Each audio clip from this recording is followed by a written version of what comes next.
Hello everyone, and peace of Christ all of you. Please invite your friends. Let us have some good time together. Today our topic is about how Allah He created the cats. Maybe tomorrow or the day after we will do about how Allah created the pig. Because, you know, all of us, we study in school.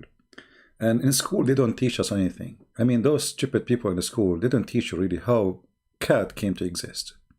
How pig came to exist. How dog came to exist. In the previous video, which nobody of you watch it, and one of you told me the reason people did not watch because it was a picture of a cartoon. So it looked like people, they click in a video because of a picture. Hilarious. Human being is really stupid. So it's not important how much important information we show, it is the picture. So if we put a picture, attractive picture, now I see why some people, they make a video of them, like they put a thumb picture of the person, he opened his mouth or doing something crazy or etc. And, you know, like surprise. You know, people are really weird. So you need a picture in order to watch a video. The video I made about how Allah created the dogs have, I think, maybe 6,000 only. So why some videos they have 20,000 in a day and the other video have 6,000? A picture? Truly, people are disgusting. Anyway, our topic is cats. I don't really care how many people view the video, but I feel sorry for a human being, how stupid he is. That he click in a video to watch it, not because of the information he would have there, it's just a picture. So, look at those cats. How Allah created those cats. And why He created them. It's a mystery. But today we are going to unleash the mystery for you. I know many of you wondering how Allah created cats. I'm not going to tell you how He made them go in the basket, because this is a different story. But how and why Allah created the cat. In the previous video, I spoke about how Allah He created the dog, and we found that He created him from the spit of shaitan, which is true. I mean, come on, shaitan, he spit, you know. Yeah, he have saliva, and he spit all the time, actually. And then Allah, you know, like he was, okay, what I would do with the spit of shaitan, let me take it to the kitchen and do something, make something good with it, you know. And then Allah come with the idea, I will create a dog from the spit of shaitan. True story, science. Now, how Allah created the cats. We will go to the Quran. In the Quran, and funny, I went to the Quran. Ibn Kathir, chapter 11, verse number 40. And look what happened. It's totally clean. The website of Saudi Arabia decided to take it off. Why? Why the king of Saudi Arabia? Why you take it off? What happened? It's there. It's zero. There's zero. You see zero. This is the page number, but there's nothing. It's gone. So, you know, we have to find it. So we look at a different website. And bingo, here we found it. This is Tafsir Ibn Kathir, chapter of Hud, verse number 40. حتى إذا جاء أمرنا وفارت النور قلنا احمل فيها. This is the story about Noah. The story about Noah. So, if we go to the Quran here, let's see the Quran.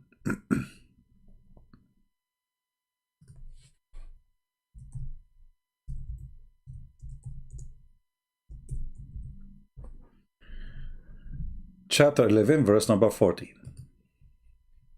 And actually, this, you know, the Quran, one of the funny thing about the Quran, you will find the same story in not only one verse. I mean, usually the Quran repeat, you know, like the same thing is repeated in chapter 23, verse number 27. But here we will go there. Chapter 11, verse number 40. So Allah, supposedly, He told Noah to, you know the story, to build the ship, etc. And then when the order of Allah came, the command, and the water started coming like fountains from the earth. So it was not a rain, it was from the earth. And we said to him, okay, embark in the ship and take from every kind 2 things, male and female. Male and female. And your family, okay, except him against whom the word has already gone forth. Okay, so Noah, he started taking people inside the ship, sorry, his family in the ship, and he put from every animal bear, 2, like, you know, 1 male, 1 female. Now here there's no much details, but Muhammad, he knew best. We have to admit. I mean, nobody knows what happened in the time of Noah as Muhammad, because he was there, you know. So what happened? We go to the tafsir. This is tafsir ibn Kathir, because the Muslim, you know, the tafsir we gave you about the dog, it was for the Shia, about Allah created the dog from the spit of the shaitan. It was Shia tafsir. Today we are showing you from the Sunni, so nobody will be upset. So if you are a Shia laughing at the Sunni, or you are Sunni laughing at the Shia, you cannot laugh, look at you. So this is Ibn Kathir, and he is telling us here a story which is, I find it a very amazing story, astonishing actually. How Allah created the cats. The story start, I don't know, I don't, guys, are you focusing with me? Because the story is going to start now. And I want to be sure that all of you are listening. You know, this is very important. You know, you can teach it to your kids, you know, and then when they go, you know, like they go tell their friends, their friend will be astonished by their knowledge. So just to be sure that we are in the same page, are we ready to listen to the story?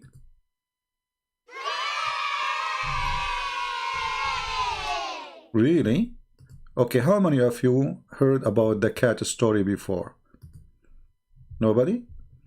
Who like to hear the story of the cat? All right, so now we have to go and see the cat story, but be careful. This cat story is only for, you know, certain age. How many of you over the age of 18? If you are, say hey. All right. So now we are ready to go. Let us read the story.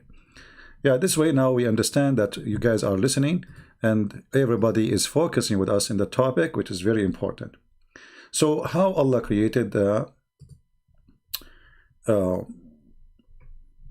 cat. Here it says, and then Allah, he ordered Noah, peace upon him, to carry with him in the ship from every kind, male and female, from all kind of creatures, from those who have soul, and some, they say, even some more like plants, even plants, male and female. Okay, and it says that the first he entered, it was the birds, and you know, and other kind of animals like the donkey. And then he's here, and the last one who entered from the animals, it was the donkey. And then Satan, he hold his tail. Look at this idiot, Satan. Donkey when I enter the ship of Noah. And now when he is going to climb the ship of Noah, Satan, he hold his tail. How many of you suffer from the same thing? You want to climb somebody and somebody hold you from your tail.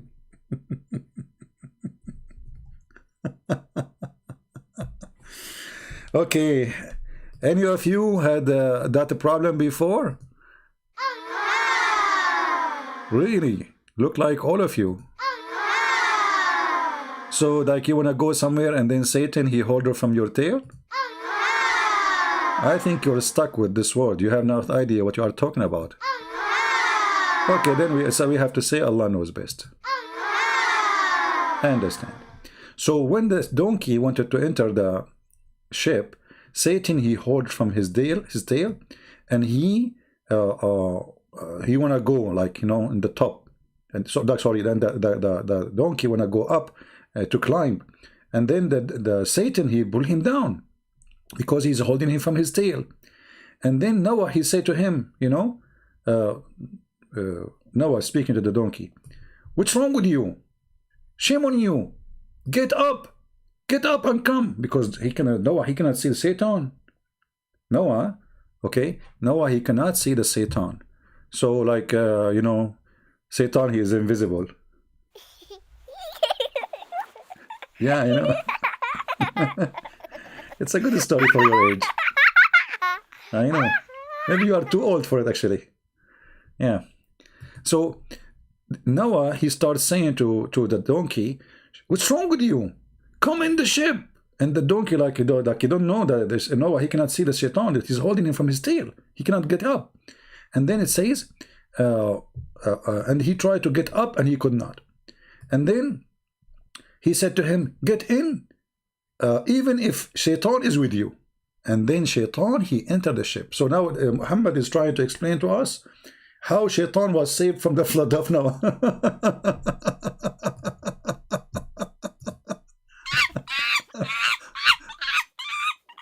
This is a monkey. This is not Shaitan. Anyway, so now, like Noah, he said, okay, so donkey want to enter, but he cannot enter because Shaitan is holding him from his tail. And Noah, he cannot wait. I mean, the flood is coming. So Noah, he said to the donkey, listen, get in even if Shaitan is holding your tail. Get in with him. And this is how Satan was saved from the flood of Noah. And then it says here, and some of the, like the previous, you know, said, they could not carry with them the lion. Dangerous, you know, the lion. I mean, you cannot carry the lion. How you want to get the Muslims? No, and like they're trying to find out how Noah was able to get the lion in the ship. Like how? I mean, come on, how you can get him alive? You know what I mean? It's not easy. I mean, you cannot. You know, it's not. You know, those who believe in things like this. I mean, how you can explain to us how Noah, he got the lion in the ship? Huh? You cannot. So anyway, and then Allah, he made him sick with fever. You know, when you get fever, what you do? You sleep. You know? So Allah, he put fever on him. And then it says here, and from Abi Hatim, etc., from the Prophet, he said. Now who's talking now? The Prophet. When Noah, he put in the ship from every two kind too, and he said to them, how we can be sure that the animals will be safe and we have with them a lion? That's a good question. I mean, come on, we put them now in the ship. We put the goat and we put the, you know, the chickens, we put the cow, the lamb, and we have a lion with them. So how we can be sure? All right. So Allah, he made the lion have fever. Very, very, you know, humma, actually. Humma is like, it's not a fever. It's a, what the translation in English, I'm not sure. Let me see. You know what? We have to use Google Translation anyway. You know, I mean, we are reading Arabic now. Soon you will find the correct word. So when that lion, he gets sick, and this is the first time this disease come to this earth. First time it happened to the lion. Allah, he made it come to the lion for the sake of lion. So he sleep and he don't eat. So they can carry him to the ship, and still he cannot eat because, you know, when you have this disease, you are asleep, you know, all the time. And then this is the first time this illness came to the earth. And then they told him, what about the mice? What about the mice? We have a mice. The mice get jump in the, we told the mice to jump in the ship, and they call it for wasiqa, which mean the bad ones, the one damaged things. She is going to damage our food and our stuff. So Allah, He inspired the lion, so he sneezed, achoo! And right away, a cat came from his mouth, and the mice ran away from it.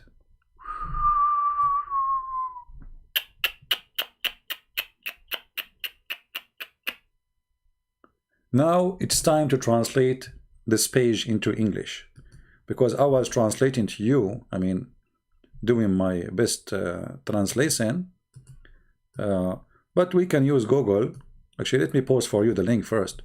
And remember, this is Ibn Kathir. This is not me saying that. This is Ibn Kathir.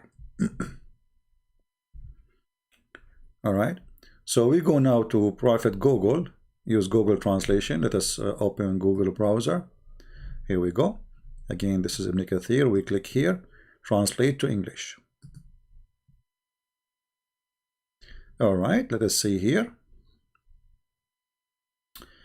Okay, it says here, let us see. The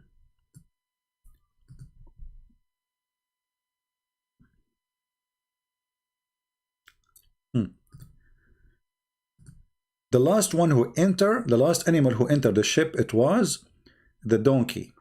And the donkey, he hauled him from his tail. Translation is not really good. So he cannot rise to climb the ship. Okay, translation is really bad. So Noah started telling him, to the donkey, come on, enter, but he cannot enter. And then he said, come enter the ship, even if the donkey with you, even if the Satan with you. Translation is really horrible in this part. You see, it's like it's ruined, the whole thing is gone. Yeah. So enter, enter the ship, but the donkey he cannot, because why? Because the Satan holding him from his tail. And then some they mentioned that they was not able to carry the lion with them until a fever was thrown on him. And Ibn Hatim told us from his father, from etc., from the messenger. So Muhammad now said this story. When Noah was ordered to carry in the ship, like the animals, carry from everything, two, male and female, his companion said, how can we have a cattle and we have a lion secured? Again, we are correcting the translation because translation is horrible. So how we can have a lion?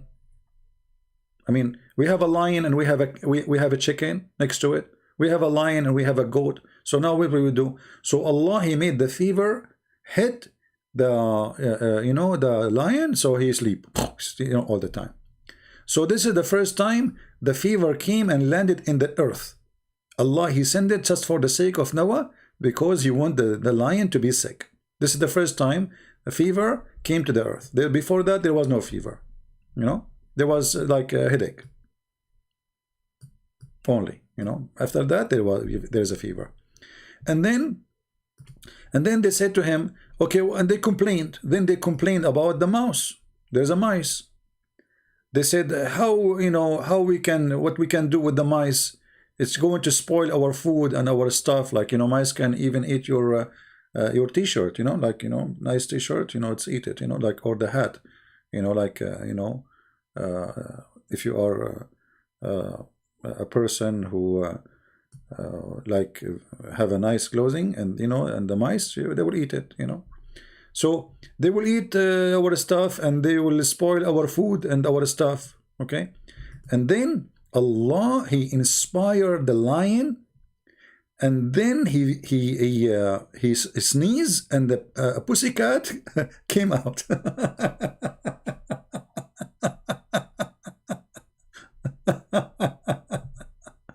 The translation is really horrible. I think the translation is horrible because the Arabic text have the tashkil in it. I think if you have we have it. You see those things in the top. This is just to make the reading more clear, because Arabic is very confusing if you don't have those things. And I think this is why the translation is coming very bad. So anyway, and this is how Allah, He created the cat. He made the lion sneeze, and from the sneeze of the lion opened his mouth, Hachu, and then a cat came out. Anyone don't believe in the story, and he is a Muslim. Be honest. If you are a Muslim, and you are listening, and as you see, this is Ibn Kathir, we give you the link. This is your Muslim website. This is Ibn Kathir. This is chapter 11, verse number 40. All right? Any Muslim is not agreeing with the way your prophet, he said that Allah inspired the lion to sneeze, and then the lion, I mean, look how Allah, he finds solution. Amazing solution. I mean, like now we have a problem. We have a lion. The lion, we solve his problem because he's sick. He cannot go around and eat the goat and etc. Okay. What about the mice? Been dangerous, you know, mice. And you put 2 mice, male and female, in the ship. After 24 hours, you will have 40 miles. You know, they have a lot of babies right away. Boom, boom, boom. You know. So what we will do? So Allah, he found a solution. He made the lion sneeze. And right away, immediately, brother, immediately, a ready cat is not like born, it's just ready, like it's not like small one, big one came from his mouth. And actually, if you think about it, that explains why the lion looked like a cat. I mean, look at it. I never thought about it this way. Obviously, it is the lion who sneezed. This is a true story. It must be, because cats and lion, they look the same. Yeah, actually, just to show you the corruption of Islamic translation. This is Ibn Kathir for the same chapter 11, verse number 40 in English. Where is the story? Go check it out. It's not there. Here we go. Let me give you the link. They took it off. They took it off. I mean, they claim that this is a translation of Ibn Kathir. All those things we just read, they are gone. Where is the cat, and where is the rat, and where is the lion? Where is, no, you know. And look what they did. Here he copy and he stop here. Look, it says, and the last animal to enter was the donkey. Okay, what is the rest of the story? We saw this part in the Arabic page. The last animal to enter was the donkey. So what is the part where it says Shaitan, he hold him from his tail?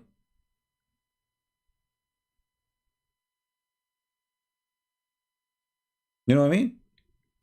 So this is why I say to you, those who learn about Islam in English, it doesn't matter how much you try, how much decent you are. As long you are not reading from a decent book, you will not have decent information. Let us say, forget about being a Muslim. Let us say you are a Christian, and you want to refute a Muslim. And then the Muslim, he give you this, and he said, a Christian prince is lying. Where is the story? Read it. All what he is saying, this is Ibn Kathir. This is Ibn Kathir, this is their Muslim website. They took it off. This is Ibn Kathir too. So why the story here is way longer? Look how long the long page. It's gone. It is totally gone. All the story is gone. Why? Because they don't want you to see how stupid this religion is. They don't want the Muslim to see. They don't want, I mean, it's too late to say you don't want the Muslim who speak Arabic, because the book is in Arabic already, so they have it. But what about if you are a Muslim from Malaysia, Indonesia, China, whatever, you know? And you have to read in different language because simply you don't speak Arabic. So what we do, we cut all stories, which is stupid stories, obviously making Muhammad look like a fool, and we take it off. When Muhammad, he said here, that the messenger of Allah said, remember carefully, the one who said that is the messenger of Allah. The messenger of Allah said, Read carefully. Let us go back. Let us zoom in.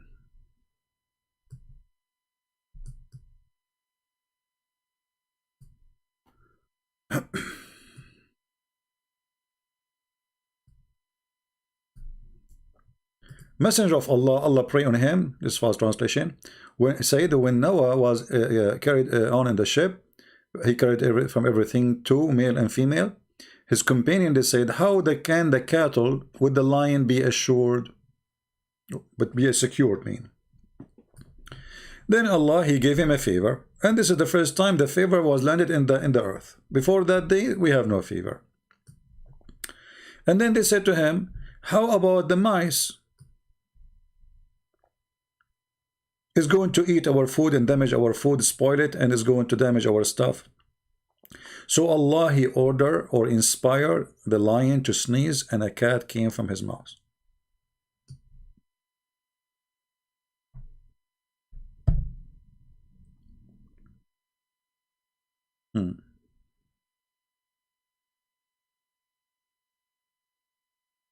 Any Muslim have a comment?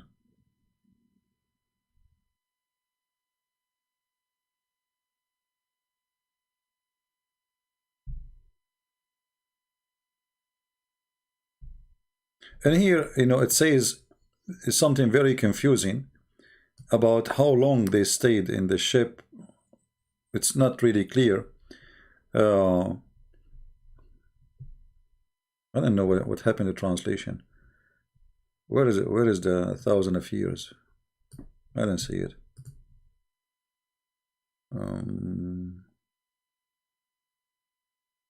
Yeah, for some reason Google messed up. Let me see if I can find the page, the same thing in different. As I said, I think the reason this is messed up because, let us see here, this page. Okay, give me a second. We open different website. This is Shia library, but still the book is a Sunni book. You know, it's a Shia library, yes. But this book is a Sunni book. Let us see, give me a second. I know the screen is off, don't worry. Let's go here. Okay.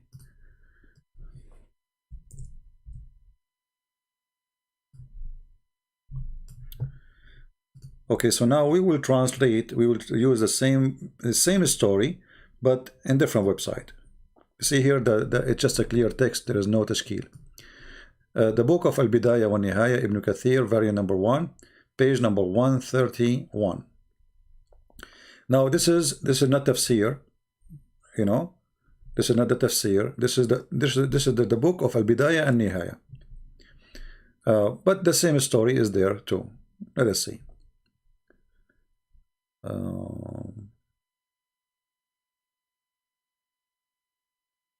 Let us see if we can find it.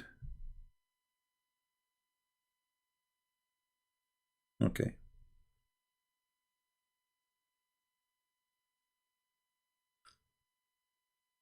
Oh, if I show you this one now, I will burn the surprise about how Allah created the pig. So I'm not going to show you, sorry, because there it speaks about how Allah created the pig. I want you to use your imagination how Allah created the pig. All right. Anyway, it's the same story, but this one we will show you next time we go live on air, because in the same story it says how Allah created the pig in the same page. Any Muslim agree about his prophet about Allah created the cat because there was a mice? And actually, this is it's not Allah who created the cat. I mean, the lion, he sneezed, and the cat came out. Any Muslim?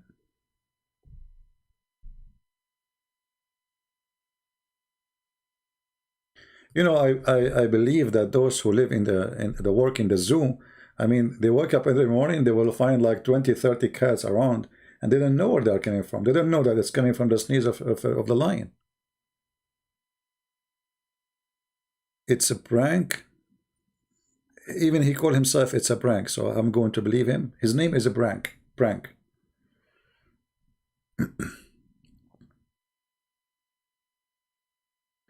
Any Muslim have a comment? I mean, if you think about it, lion and cats, they look the same. I mean, look at them, you know.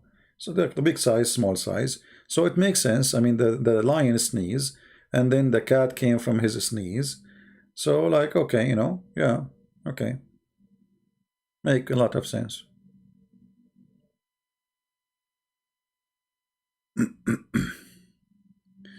$700 US mosque 1999, 2070 US mosque 1920. So you have 2,700 mosques, and that is a lot. That's horrible. If we calculate how many Muslims and how many mosques, we will find that you don't have mosque. 2,700 mosques. So every mosque will hold how many people? 100 people? 2,700 mosques. This is the total of mosques in USA. I feel sorry for you. And if you are saying I'm failing what? I mean, you can build mosques as many as you want, but still the Muslim population is small, tiny. And look at you, here we go. How many Muslims we have? We have 600 people listening. I assure you at least 100 Muslims here, and none of you can answer anything. So how I'm failing? Every day we have people who they are Muslims, they leave Islam. And actually, your prophet, he agreed with me. And this is maybe the only thing will make him look like a prophet sometime. He says Islam started as a small and will end as a small.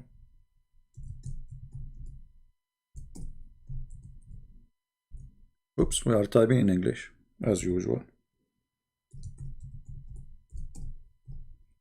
So are you saying your prophet is a liar? Here we go. You're a prophet saying Islam will die. Islam will die.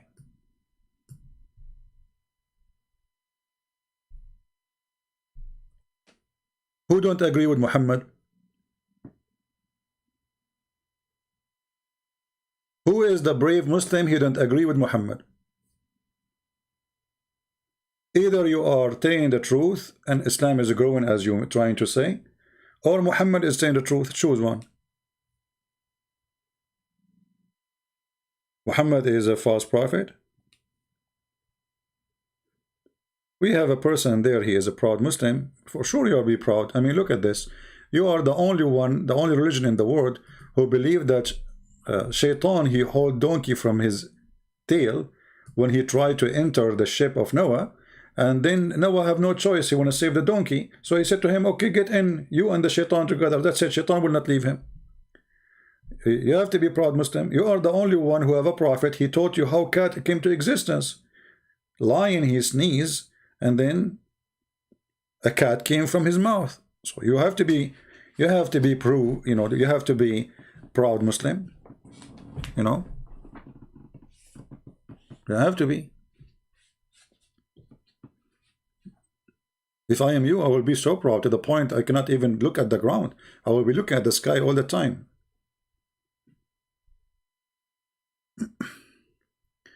They said log online in Paltalk. Who said that? Somebody, the Muslim wanna call me? Okay.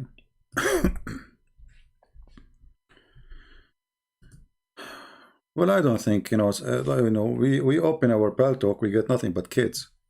And if you are a Christian and you text me, I will block you right away, just to let you know.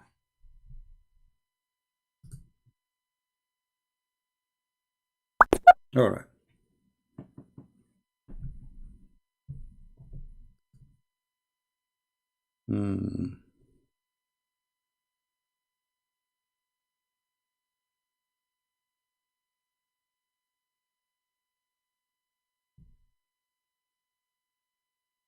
All right.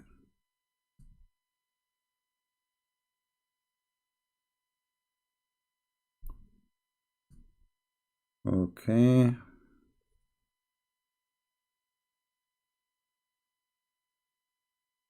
I don't know if this person, he sent me a text, but he's saying he's agnostic. Don't waste my time.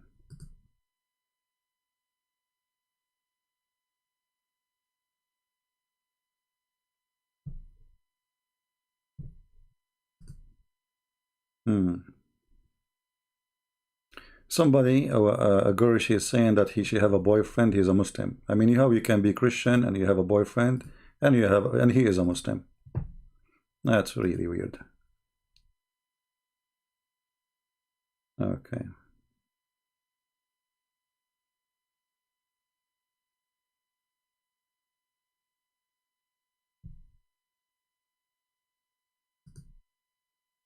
I'm just blocking names because I just getting no sense text.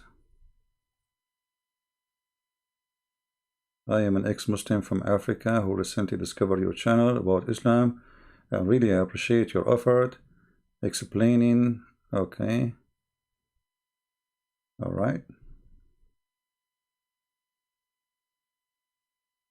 Okay. I apologize, guys. I cannot answer all this comment. So what is the Muslim who wanna call me? I click at all the text I received. Not even one of them is a Muslim.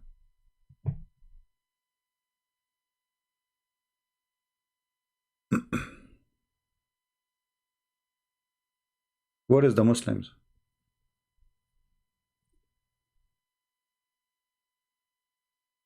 See, I told you, you tell me go and the Muslim want to talk to you, there's no Muslims.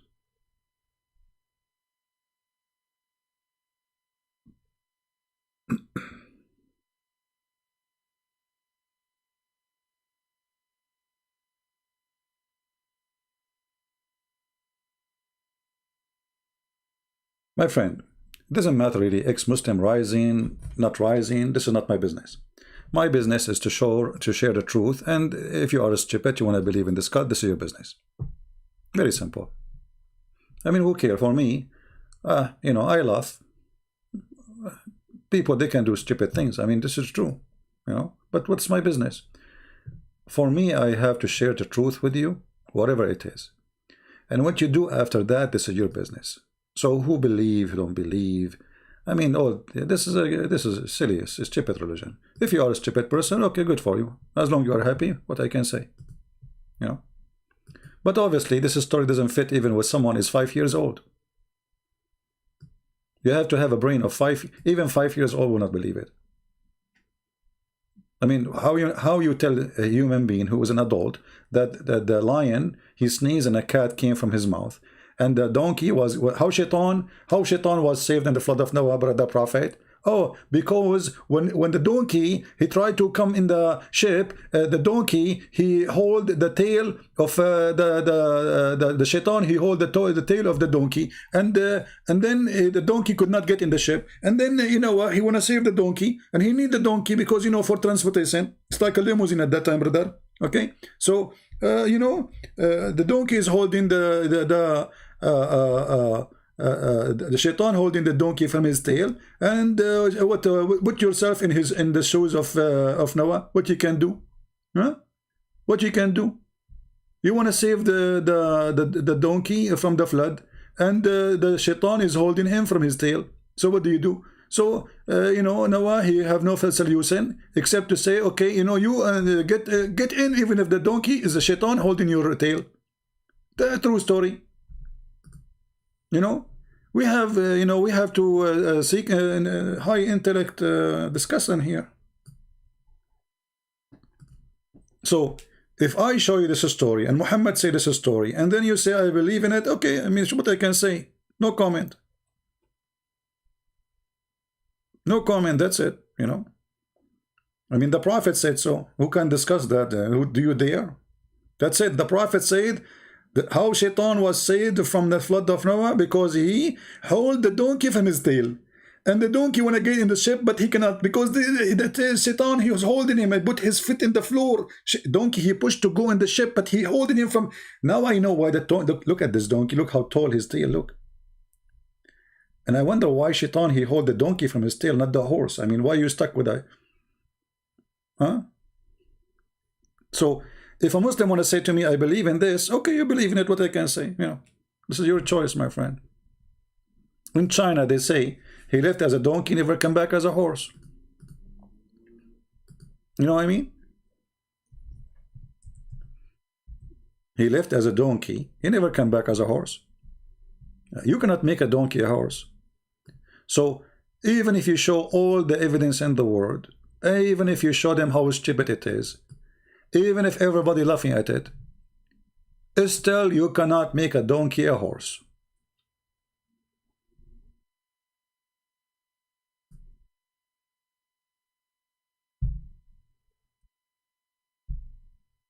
Any Muslim?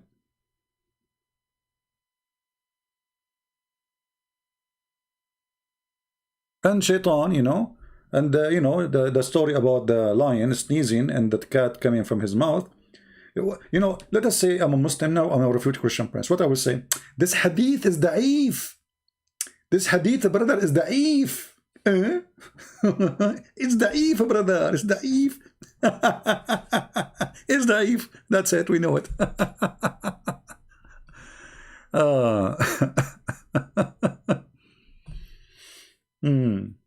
So, you know, like, I mean, all those stories, you know, when you listen to them, it's obvious that the one who made them is trying to find the answers. You know, okay, so Shaitan, a flood of Noah. Okay, flood of Noah happened. Okay, how Shaitan, he got saved from the flood?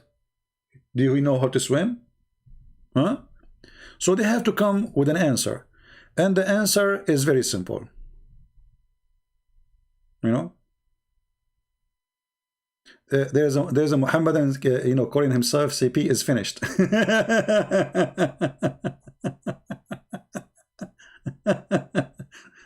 Well, change your name before you call me potato. Change your name. It's a shame on you, actually, to call yourself CP is finished. That's you. That's your name. It's not me. I am not CP is finished. It's you. So you call yourself CP is finished before you call me. That means you are finished before you call me. Give yourself a name of a man, you coward.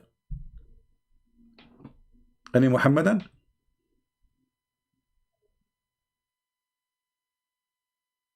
Yeah, because you are naming yourself CP is finished. This is not my name. So now I say to you CP is finished. This is your name. So why I want to talk to you? You are finished already before you talk to me.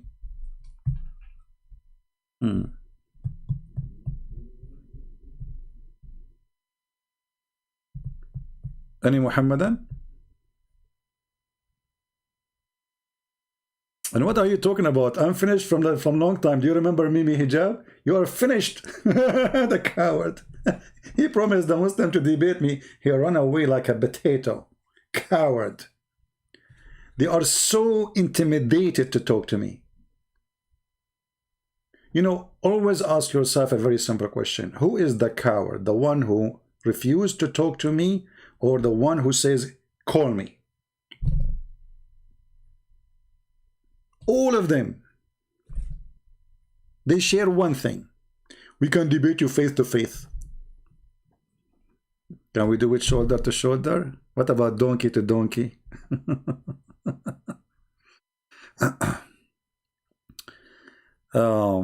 So do we have any Muslim have any comment about the story? How Allah created the cat? And how Allah saved Shaitan? So if not the donkey, Shaitan will be dead. And what we understand from this story, that Shaitan, he do not know how to swim.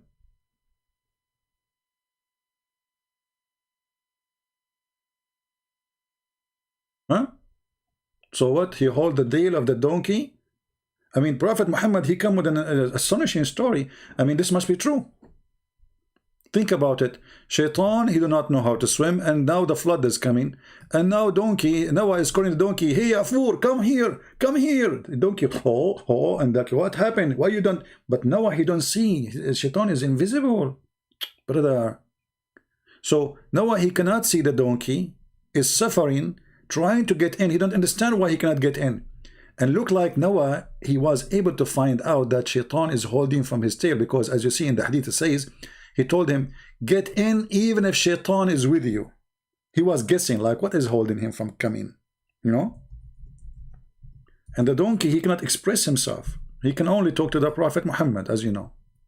So, you know, the donkey is screaming, you know, like, you know, okay, I want to get in the ship, but, you know, like, don't you see, you idiot, you know, the shaitan is holding, you know, the tail, you know, and he cannot get in. And then Prophet Muhammad continues saying, okay, well, Prophet Noah, he said to him, get in even if shaitan is with you. And this is how shaitan was able to be saved from the flood of Noah. Yeah, makes sense.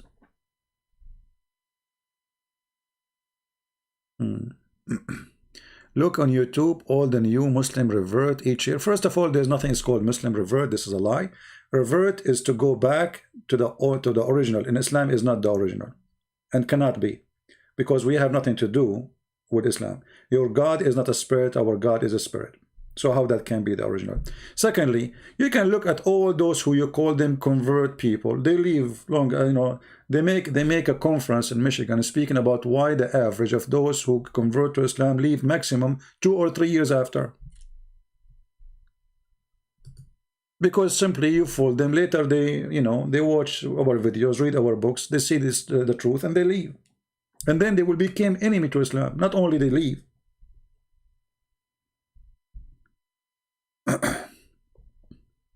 You see, if I go right now in YouTube and in Jazeera TV saying 16,000 Muslims leave Islam a day. 16,000 Muslims a day. A day. 6 million a year to Christianity. In just one territory. Not in the world. And a Jazeera Sheikh is crying about what the Christians are doing. And then the Muslims, they say, look at those who convert.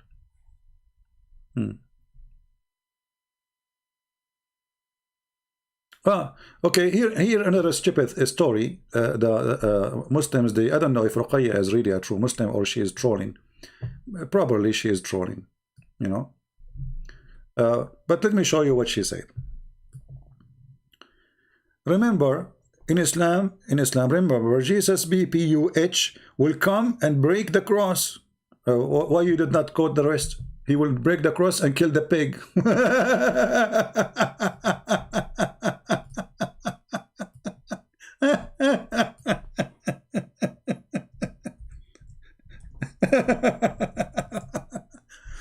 So, and secondly, what is this cross thing? I mean, the cross is just you know, it's a, you know, the electric column is a cross.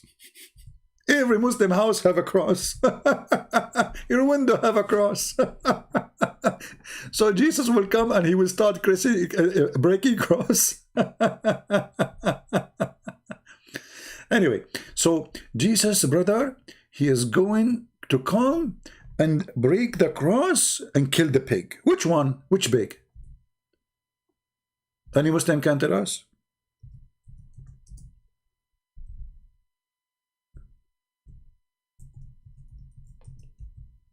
Is Muhammad serious that he is going to kill the pig? Or Muhammad is a madly man? And why Muhammad don't kill the pig? Why Jesus can't do that?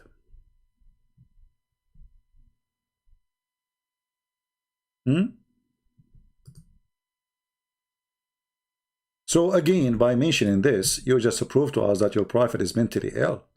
Those stories is good for kids. By him in whose my hand is my life, the son of Mary will soon descend among you. Did he just say soon? Did he just say soon? How soon? Very soon. It says yushiku, liyushikna, which means not only soon, almost here. Liyushikna. Go and check in the Arabic dictionary what this word means. Almost coming. And what he will do? He will abolish the jizya. Jizya is abolished long time ago. Who dared to collect jizya from us? Go ahead, try. And he will break the cross. Try. And he will kill the swine.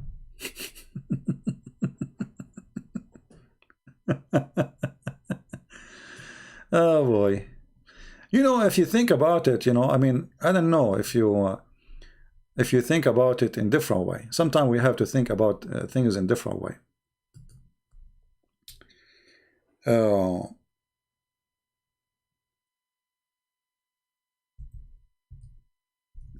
Jesus come to the earth.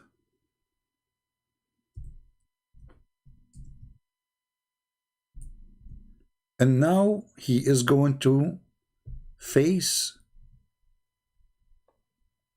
the pig.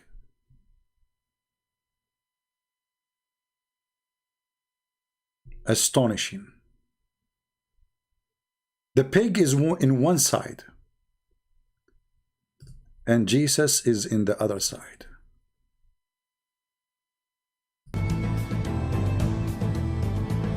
Man, that's really amazing.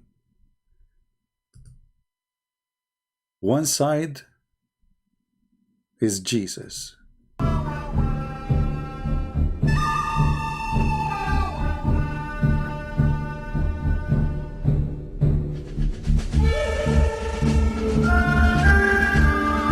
Unbelievable. Very beautiful. It's very nice, actually. You know, if you think about it, you know, this is what will happen.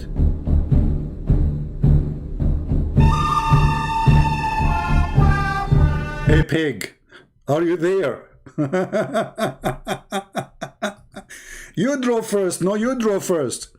Listen, pig, you draw first. Don't worry. I'm ready for you.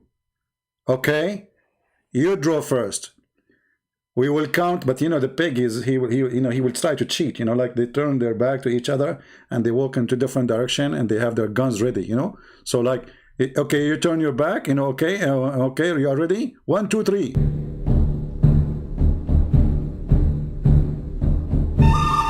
Are you ready? In my count, you shoot. 1, 2, 3.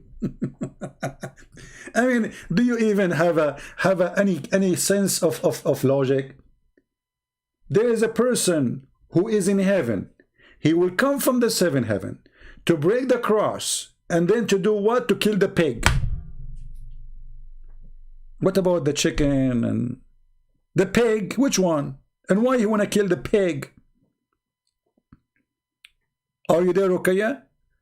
See, you are the one who brought this to you. You are the one who mentioned the story, so we have it now on the screen. It's a joke, another mockery. This is a mockery of the mind of a human being. This is a mockery on you to believe in this. Muhammad is making fun of you. This is a prophet of God speaking, or a fairy tale storyteller.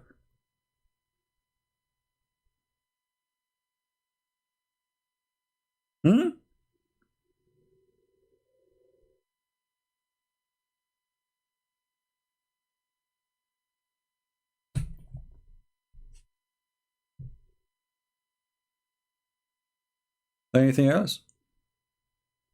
Ruqayya is Quran only? No, she don't believe in the Quran, because if we show her from the Quran, she will say, I don't believe in the Quran right now. They are liars. They don't believe in the Quran. Okay, do you believe in chapter 18, Ruqayya? You are Quran only, right? Do you believe in chapter 18? Do you? Let us go to chapter 18. Let us see if she believe in the Quran or not.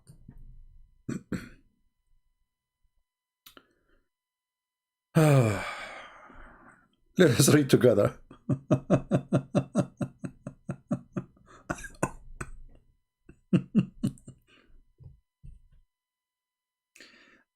Who is a Muslim believe in the Quran only?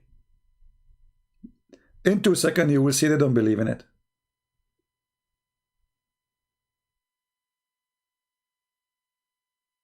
Anyone? Here we go, the Quran in front of you. Who believe in this? I'm going to show you the Quran. Who believe in the Quran? Any Muslim believe in the Quran? Look at this madness. Look, what is this? Look at this wisdom here. I love this one. This one is this is really a lot of wisdom. Brother, Allah is talking. Okay, what Allah is saying? They are asking you about how many there are. The 7 sleepers. I mean, the story is called the 7 sleepers. Allah still, he do not know how many they are. Some they say they were 3 and their dog is number 4. And some they say, and other they say they were 5 and their dog is number 6. And well, did you hold on? He jump. What? The translation. What? If you are saying some they say they are 3 and their dog is number 4, how you jump to some they say they are 5? I mean, do you see the stupid thing? You just said some they say they are 3 and the dog is number 4. You don't jump to 5. You should say, and some they say they are 4 and their dog is number 5.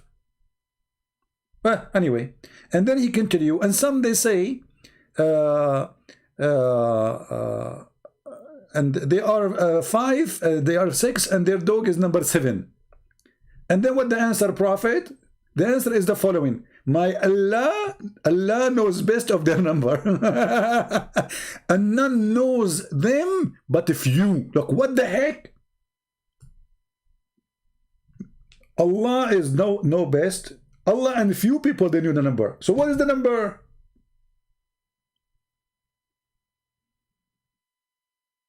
Muslims, are you there? So what is the number? I mean, what I learned from this madness, you're giving me confused now. Okay, so 3 and their dog is number 4.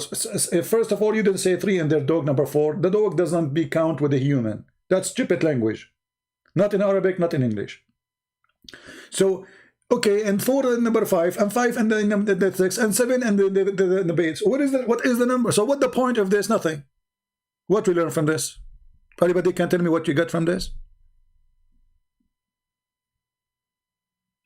This is a guy who do not know the number. He is trying to avoid saying the number. They ask him, okay, Muhammad, how many they are? The 7 sleepers. Muhammad, he thought about how many they are, the 7 sleepers, how many they are, the 7 sleepers. How I can know? I mean, you eat it. They just told to you, they said to you, how many they are, the 7 sleepers.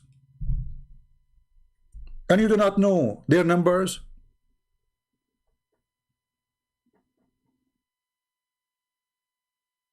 How many they are, the 7 sleepers? Some they say they are 3 and their dog is number 4. Some they say they are 5 and their dog is number 6. Some they say they are 7 and their dog is number 8. But nobody knows their number save Allah. And if you, and what, to make it more horrible, he said if you.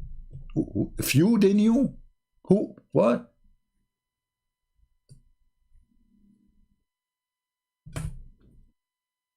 And you are telling me there's people believe in Islam. Who's going to believe in Islam? Watch my video, you will leave Islam after 5 seconds. Go and see what's happening in Indonesia and Malaysia because of my books and my videos.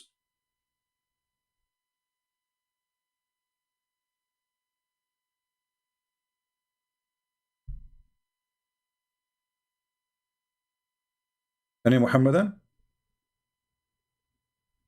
What is this? And then a flying carpet, and then the ant story, and what? All of this is in the, yes, chapter 18 is the chapter of magic, where everything can happen, and none of it make any sense, even for kids.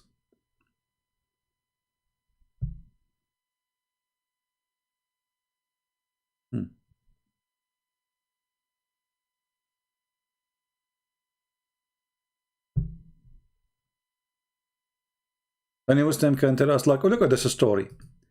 Allah, he said to the angel, bow to Adam. Okay, what the story here have to do with the rest? Read the verses before it, read the verses after it. There's no connection. You see, when you read a book, the book leads you into, like, you know, things happen next. Here what we have. Here we are talking about criminals. Okay? Allah is counting on them. Okay, and then he speak about the angels. Are they criminals? And why Allah ordering the angels to bow down to Adam?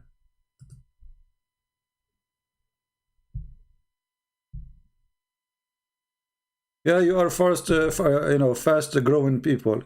You know, Ruqayya, you remind me of the fast-growing penis, where your prophet, he said, or the story said, that when your prophet, he saw Zainab and he wanted to have sex with her, each time her husband tried to sleep with her, Allah make his penis swell. So I don't know what you are talking about, fast growing people. I know that Islam is speaking about the fast growing penis. I mean, have you ever heard that there's a God? Because a man, his name is Muhammad, he like a woman who is married to his son. He like her, and since then, each time the husband, he want to have sex with her, Allah make his penis swell, which means grow so fast. And then you say to me, I believe in it, so you argue me. I have no comment. Grow as much as you want, no problem. I will stay a Muslim. I will stay a Muslim. Okay, stay. Stay a Muslim. I mean, who's holding you? And then, I mean, we don't want to be all over the place. And remember when Moses said to his boy, "You are finished, boy. I will not give up traveling until reach the junctions of the two sea." You know, the stupid translator, he's trying to find out what this stupid book is saying. So he said the junctions of the two sea. But where is the two seas? This is the area, the country is called Bahrain right now. Check it out in the map. There's no two seas there. Where is the two seas? So Moses, he went there because Allah, he told him, go and learn. Okay, how we can understand this story? Who want to tell me what we learn here? How God is talking, yet there's no story in the story. How here we are talking about all of this and suddenly we jump to Moses. How Moses, he jump here?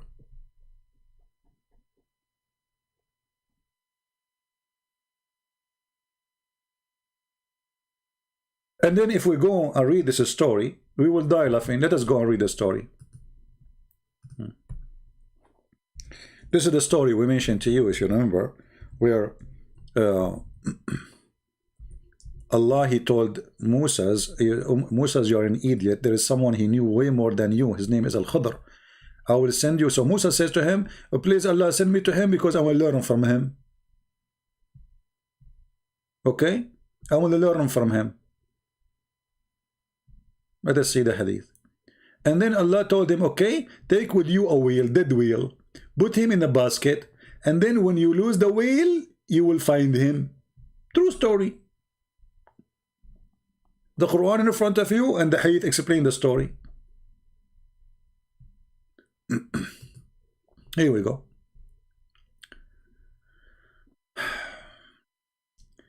Claim that Moses of Bani Israel was not Moses. This is different Moses.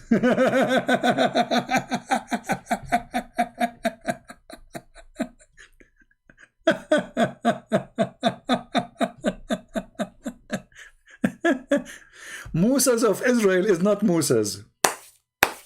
Here we go. And then Ibn Abbas said, Allah enemy tell lies. Why? Because the Jewish guys, they said to him, this is a story about Moses. This is a lie. It's not true. This cannot be about our Moses. So Ibn Abbas, he got them busted. He said, the enemy of Allah is telling a lie. Okay? Enemy of Allah telling a lie? Yes, brother. Don't believe him. Huh? He said this is not the Moses of the Jew. No, he's a Moses, the prophet Moses. And then Allah Messenger narrated, here we go, that's it, Muhammad is talking, so everybody have to sleep now. Moses get up and deliver a sermon before Bani Israel, and he was asked, question, who is the most learned person among the people?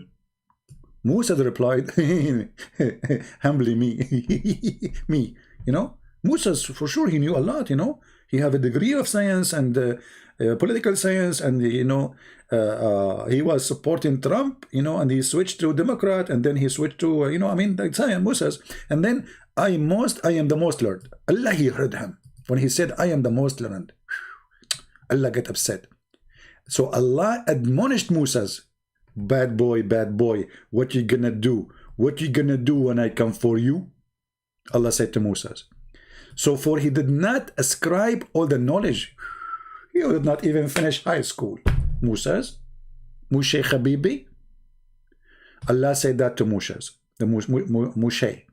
And then to Allah only then the divine inspiration, yes, of our slaves in the junctions of the two seas, more learned than you.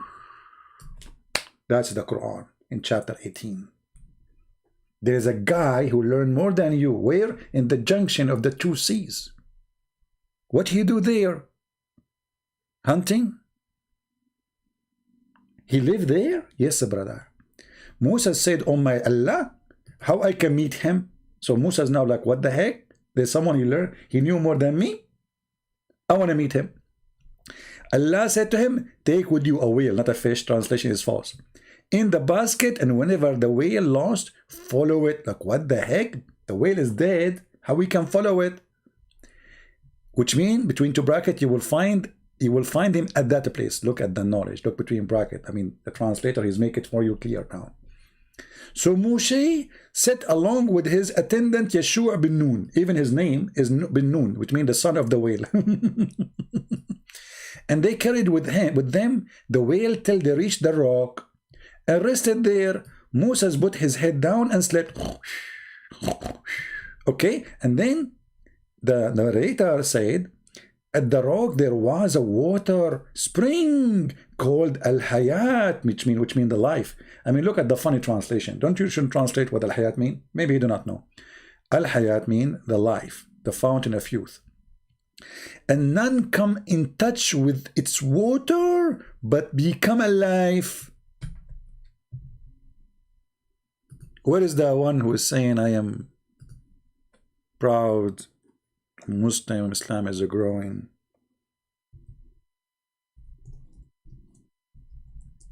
Fountain of youth. Even that one, Muhammad did not leave it alone. The fountain of youth.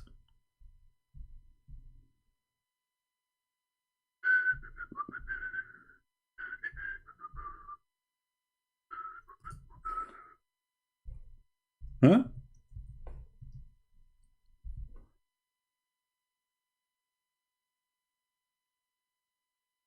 That remind me of a story.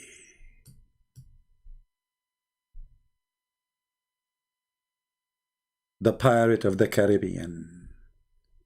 When they arrived and they found the fountain of youth. Astonishing story. True story. Watch it once, never again.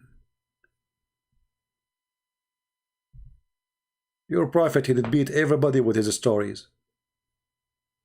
Even the fountain of youth, he is there. I mean, what Muhammad left from all the fairy tale stories in the world, he did not put it in his Quran. Name one.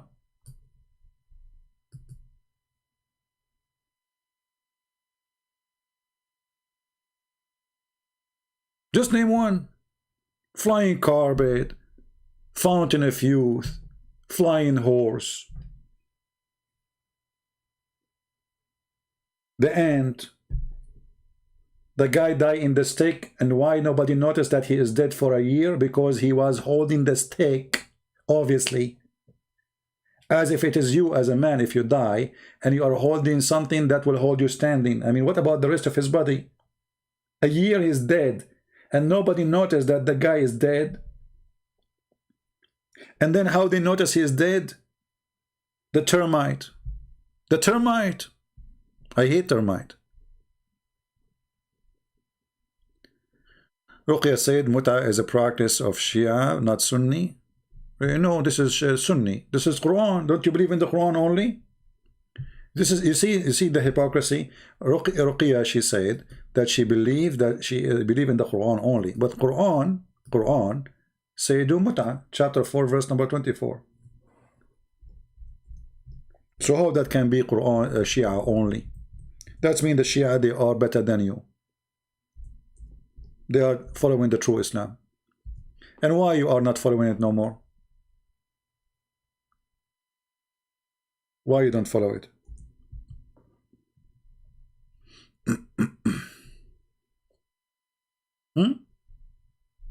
Why you don't want to follow it? You are not a Muslim?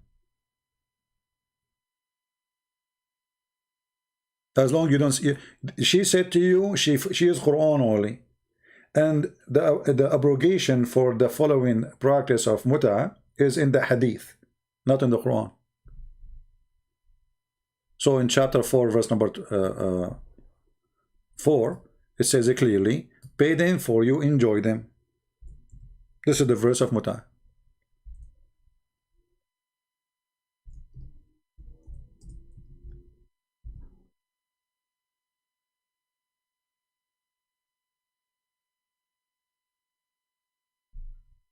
So those whom you enjoyed sexual relationship, give them some money. But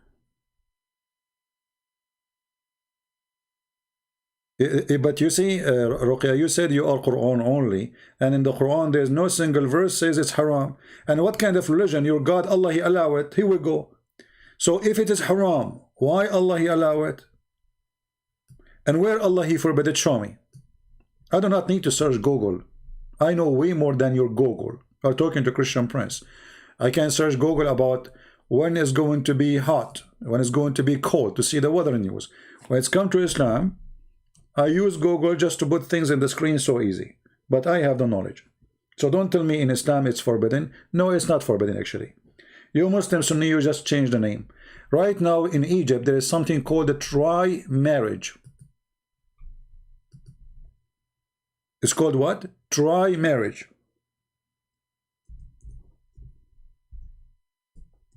Very popular in Egypt.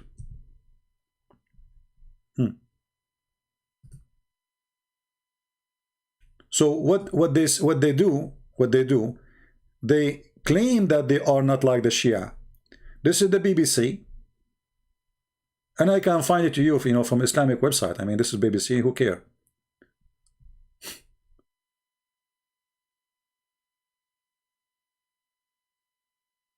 Try marriage? Yes, you try her. You sleep with her for a couple of times to see if she is good for you. If not, divorce.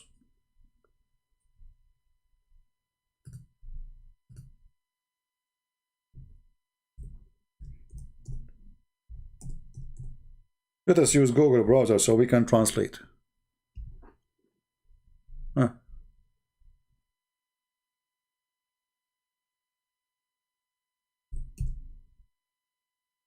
Here we go. We search Prophet Google. It's in the TV, it's in the stations, it's in Al-Azhar University.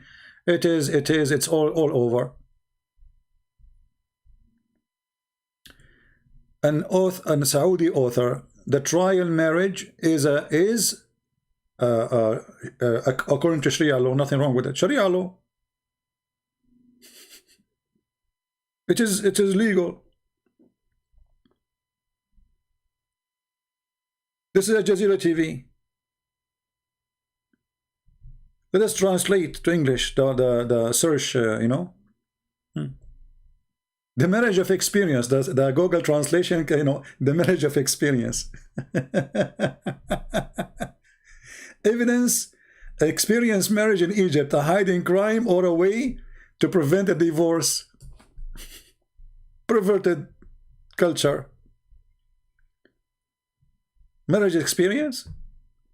Try, marriage try. You see the translation is not correct. It says zawaju tajruba. It's like, you know, you drive a car to see if it's good for you, you keep it. You don't like it, you don't keep it.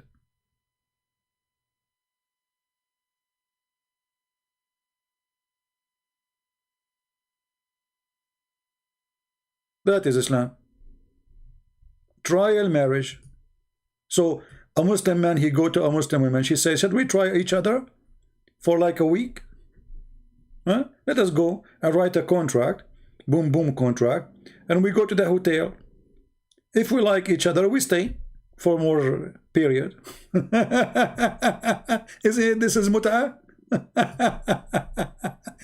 So the Sunni, they just change the names.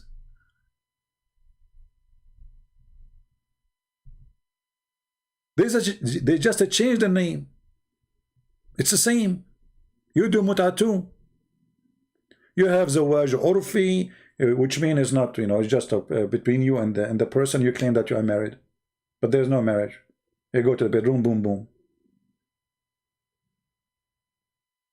No, it's not experience marriage. It's translation of Google is not correct. It is try marriage. You try. Let us try. So what we do, we go to bed, we do boom boom, and then if we like it, we expand it more. You see, this is the BBC, but I'm not going to play the video because it's have copyright. This is the BBC. What is a trial marriage? What does it solve? The divorce crisis in Egypt. Everybody is divorcing in Egypt.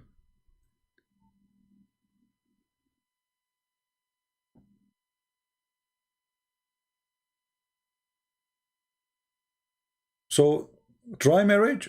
Oh, we don't have mut'a, we have a try marriage. We have zawaj friend. Friend. Have you ever heard of zawaj friend? Which means we are like a friend with benefit. And this is religion.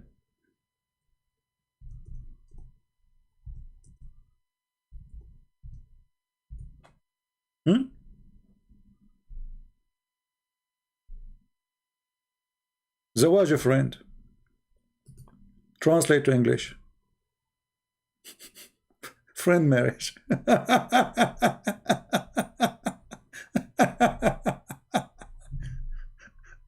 They are very conservative, my friend, and they speak about the West. They have boyfriend and girlfriend, etc. So you do way more than boyfriend and girlfriend. You get paid for it because this is money business. Women, they will get paid.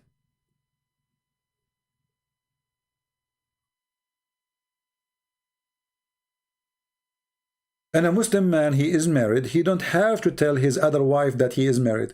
So he can go and he claim that this is marriage. They call it marriage. That's it. It's legal.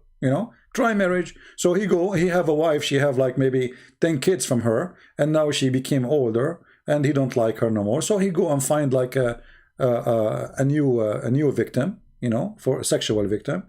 He hire her for the job. He sign a contract. They go to the hotel. Boom, boom. Yeah.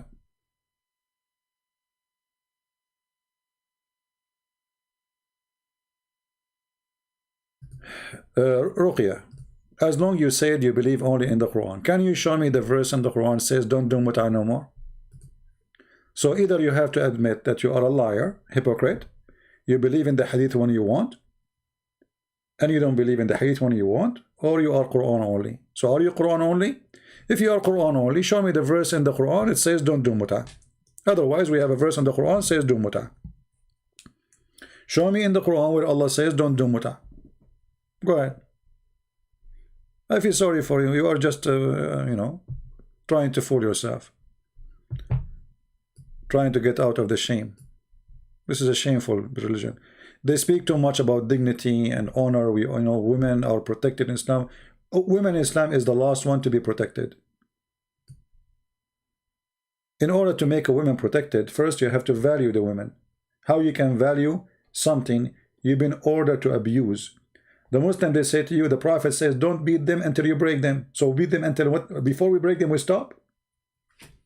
He made a verse in the Quran saying, if you fear she will disobey you, she did not even disobey you yet, you can beat them.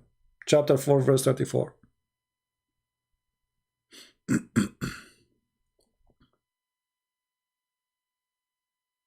Right? So we have the Quran. Give us Quran where it says it's haram. Go ahead. I'm waiting for you. Ali, we are not interested in your conditions. You want to call me, you can call me in Paltalk. You don't want to call, we don't call. Stop, each time, Ali, you come in the chat, you say the same thing. Give me his Skype. I want to talk to him in Skype. Why? Because right now I am in Paltalk. If I go in Skype, you say to me, give me Paltalk, because I want to talk to you in Paltalk. You are an idiot. Don't come here again. Next time you come here, bring your daddy with you. If we go to Skype, you say go in Paltalk. If we go in Paltalk, you say I call you only in Skype. I mean, does it make a difference for you? It's a program to call me. Will take you 2 seconds to download it if you don't have it.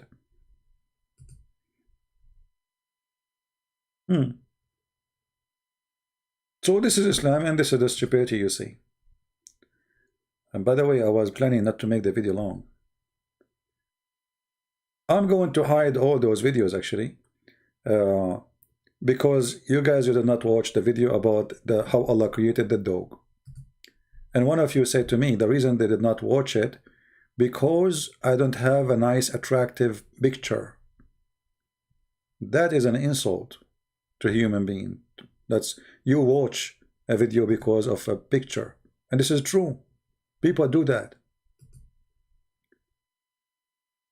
And the reason I can it's very easy to understand that this is true. If you go and see a video I made, post it in different channel. It's my video. And then that video in different channel, he have 30,000 view after maybe a day. And then the video in my page have 6,000. Why? Because you have a picture. Human being mind is very silly. They are after pictures. This is why you see all those who try to get people to watch their videos, they have to make some graphic and etc., because nobody will come to the video unless you do graphic. I have a video. It's called The Miracle of the Call of Nature. This is a video made in January 16. How many people watch it? 7,000. Why? Then other videos, they had 30, 40,000, and I delete them. I keep this one because nobody watched it. Why? What the problem? It's funny, it's hilarious, it's Zakir Naik speaking there. If I change the picture, put Zakir Naik there, they will watch it.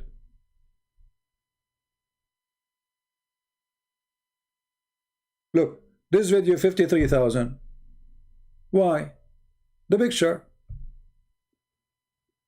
I mean, does it make sense that a video is made in January 25th, have 53,000, and a video made in January 16? Both are made by me. What's the problem?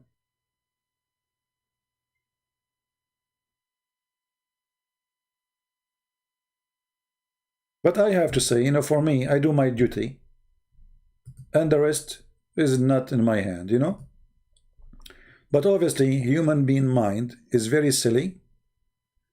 I wish that all people, they get, they think smart. I mean, obviously, they put a picture for you just to fool you, to click. But is it worth it to go there? Someone, he put a picture of his girlfriend, she is taking a shower and showing her back, and you will see 1 million hit. A decent person who is making a video without showing his girlfriend or his wife, showing her nakedness, nobody click.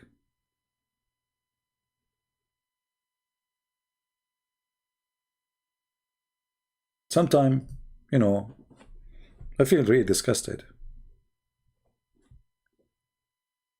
Truly.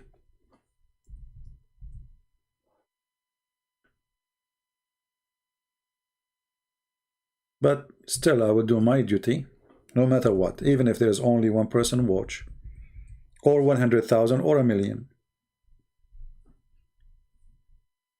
But sometimes you ask yourself, do human beings have a brain bigger than a cat?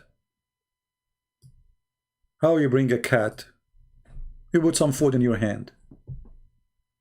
Are we a bunch of cats?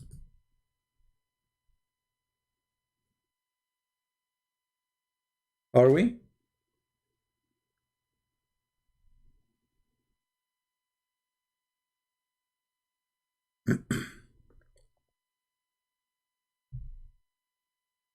Anyway, we are very successful, but I am not going to change because the one who sent me the message saying you need to change the picture, okay, I will not do that.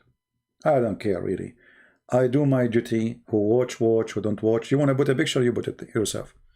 But it's very disgusting how this a human being, this creature is. He clicked because of a picture, not because how important the topic and who is talking. right? Anyway, do we have any question before we go for today?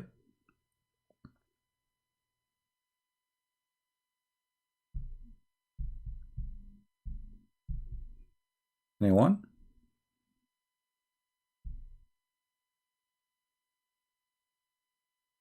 Thank you, guys.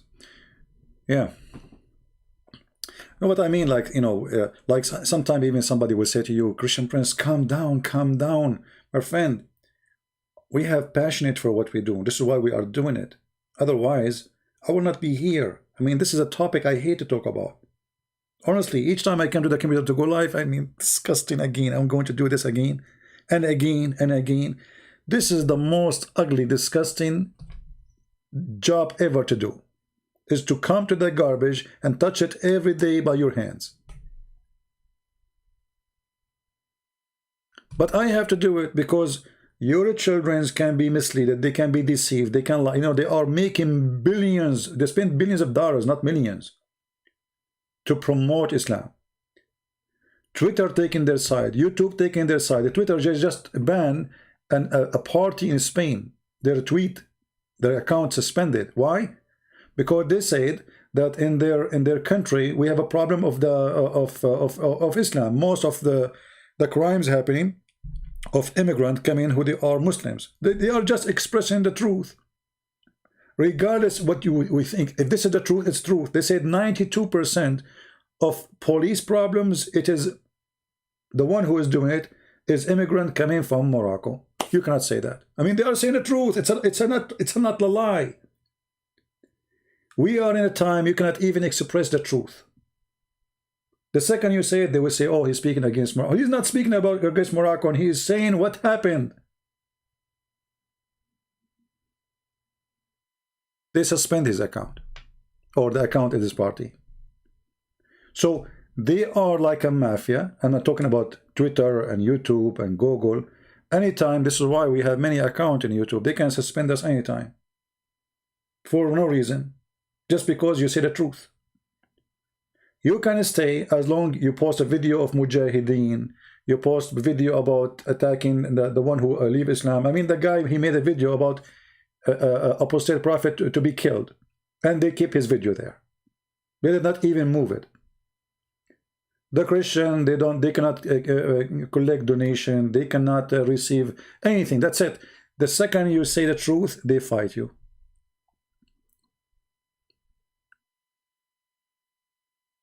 This is the mafia of the devil. In the top of that, even those who they are Christians, many of them, they don't care. We say download the video, add subtitle. I mean, you don't speak, don't use your voice, don't show yourself, don't, etc. Do what you can do, help us, translate. Still, they don't do it. They want to watch. They want to watch, and they want to tell you what to do. Like I receive email, brother, can you speak different nicely, please? Jesus Christ, he ordered us to be kind. I mean, they school you too. Not only they are useless, they do nothing. They want to school you about how to do things. But isn't it Jesus who called the hypocrite hypocrite and the liars liars and the false false? Since when Jesus says don't say that? They say to you, don't say fool. Well, the Bible says don't say fool for your brother, the one who truly believes. But foolish is the one who don't believe. This is what the Bible says. So, you know, this is why, like, when I look at the, I mean, I keep this video there, and then after all those days, how Allah created Scooby-Doo, the dog story, 5,000 view. Look, look.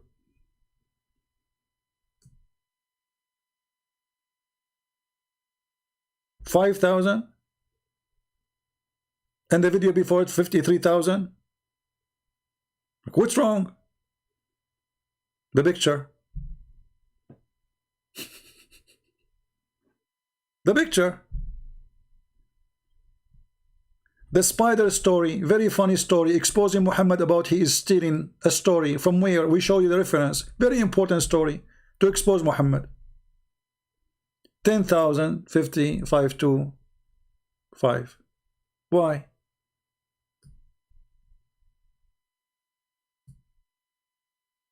Cats. People are like cats. They want to click bait picture.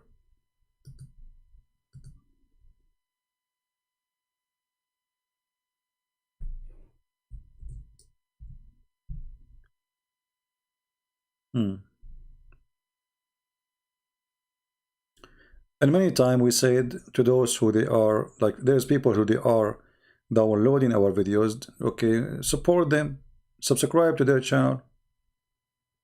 They don't do that. A person who make a video, downloading my video, I don't keep my video on my channel. Why you don't subscribe to his channel? They don't. You need to invite them. You need to kiss their hands. Please click here, subscribe here, you know. Muslims don't do that. Muslims, even they have the most false cult religion, but right away when they see somebody they defend Islam, they subscribe, they support the person. Doesn't matter how stupid he is.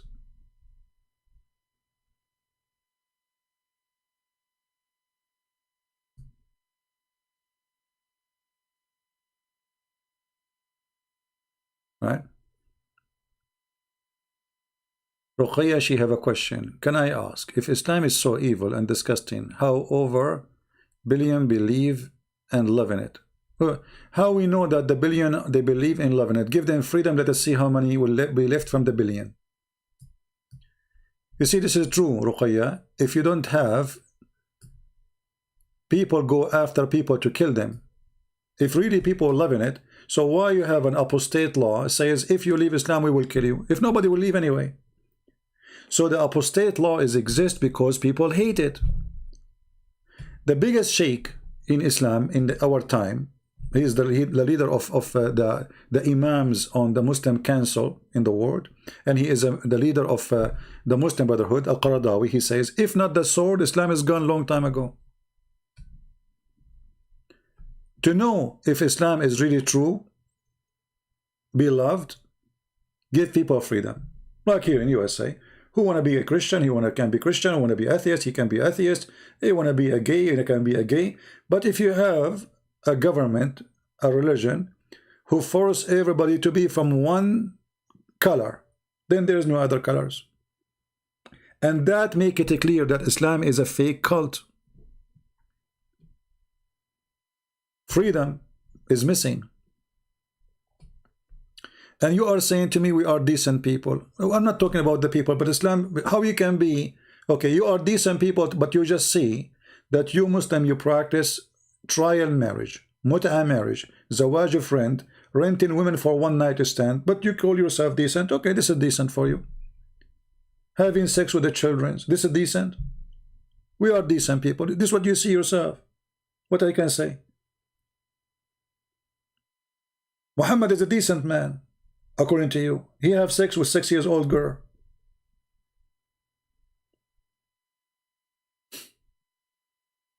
What decent mean? In Saudi Arabia, women, she cannot walk alone in the street.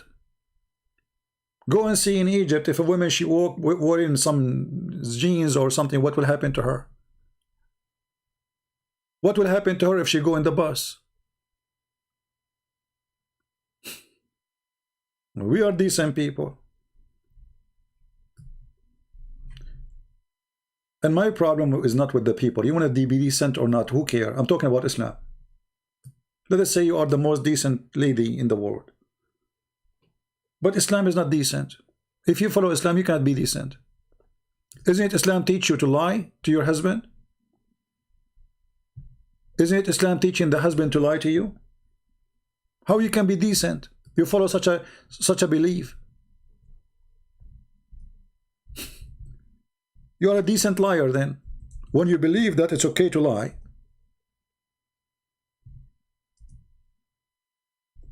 Muhammad, he said, it's, you know, it's licensed to lie in three. Three. To fix between people, fix problem with people. So you fix problem by lying. And in war, and a woman is speaking to her husband and a husband is speaking to his wife. So when you sit with your husband who is a decent, and your husband is speaking to you and you are decent too, so both of you start lying to each other.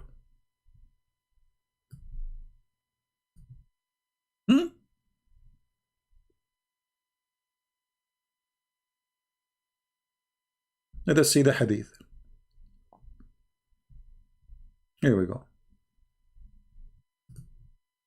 This is decency.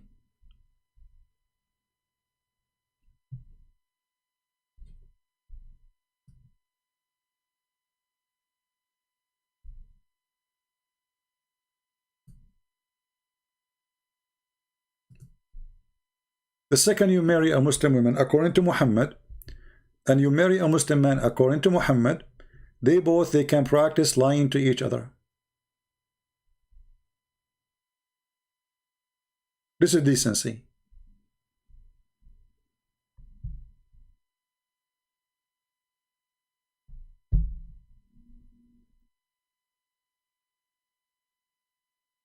So you ask your husband, did you sleep yesterday with different women? Oh no, I swear by Allah. He asked you, did you sleep with different men yesterday? No, I swear by Allah. Because it's licensed to you to lie. We are decent. I mean, you for sure you are decent. Here we go.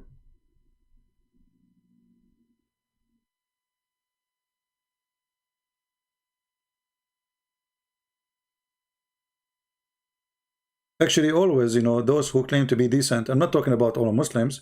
I mean, there is for sure there's decent people between you know, a lot of decent people. Why not? But Islam is not a decent religion. And the second you follow Islam by the letter, you are not decent no more. If you follow Islam, and you will find right away that the decent Muslim is the one who don't follow Islam no more. He's a Muslim by name. And all of them, they are Muslim by name. All the Muslims are Muslim by names. There's no Muslims.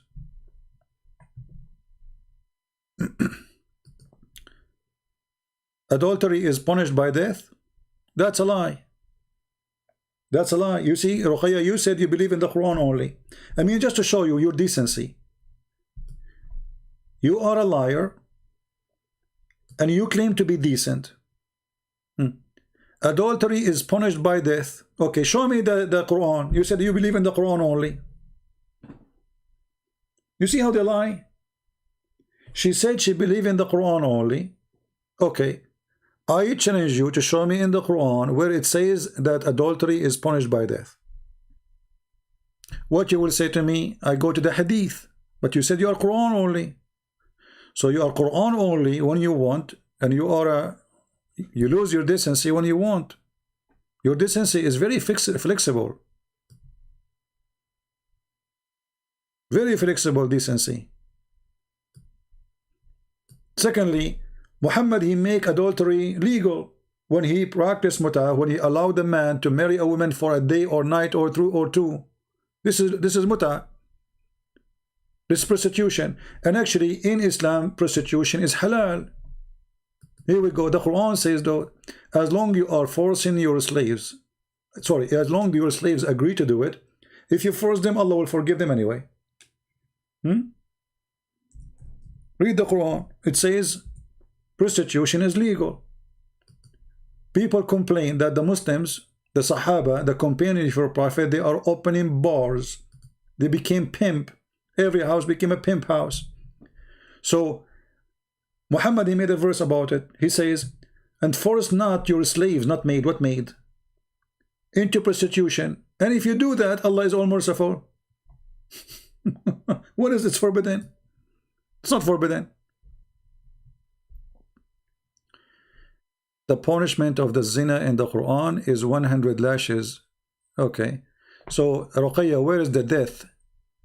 Ruqayya, are you asking me to block you? Just a few minutes ago, you said the punishment is death. In the Quran is 100 lashes. And how you can prove adultery in Islam? You have to have 4 witnesses. And not only that, they have to see the private part of the man going in and out. How you can do that? It's impossible. So you go in the bedroom, you find your husband having sex with somebody. You have to go now, call your friends. Hey, Ahmad, assalamu alaikum, brother. Do you have time, brother? Brother, take a taxi and come over. Bring with you, please. Okay, I will call Khalid.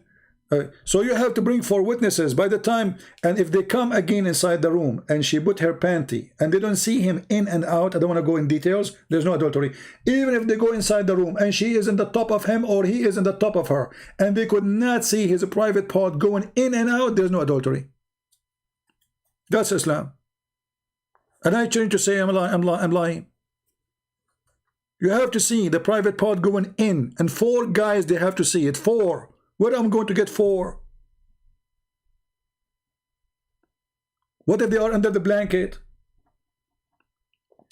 There's a hadith about a guy. He came to the caliphate and he said to him, I saw her legs around his head like the ear of a donkey.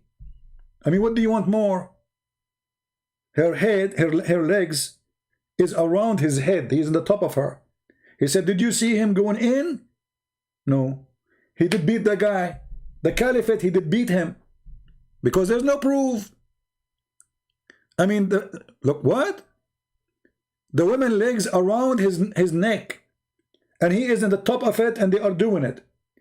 The caliphate said, did you see his penis going in? He said, no. Beat him. They start beating him, the guy. And you say to me, in Islam we punish adultery. It's impossible to punish adultery in Islam.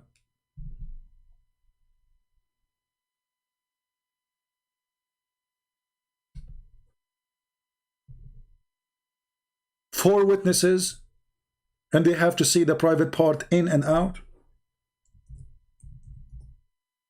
Isn't this is a mission impossible?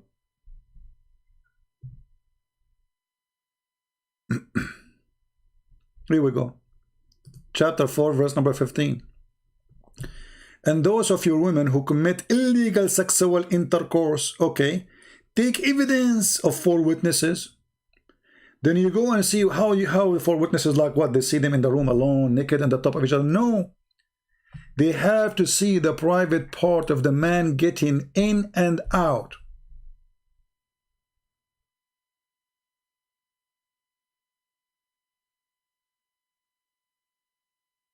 Ruqayya, are you trolling me? If Islam is okay, CP, last question. You know, Ruqayya, I think she is cleaning her teeth. And those questions are coming from between her teeth. I think she ate something hard, meat not cooked very well.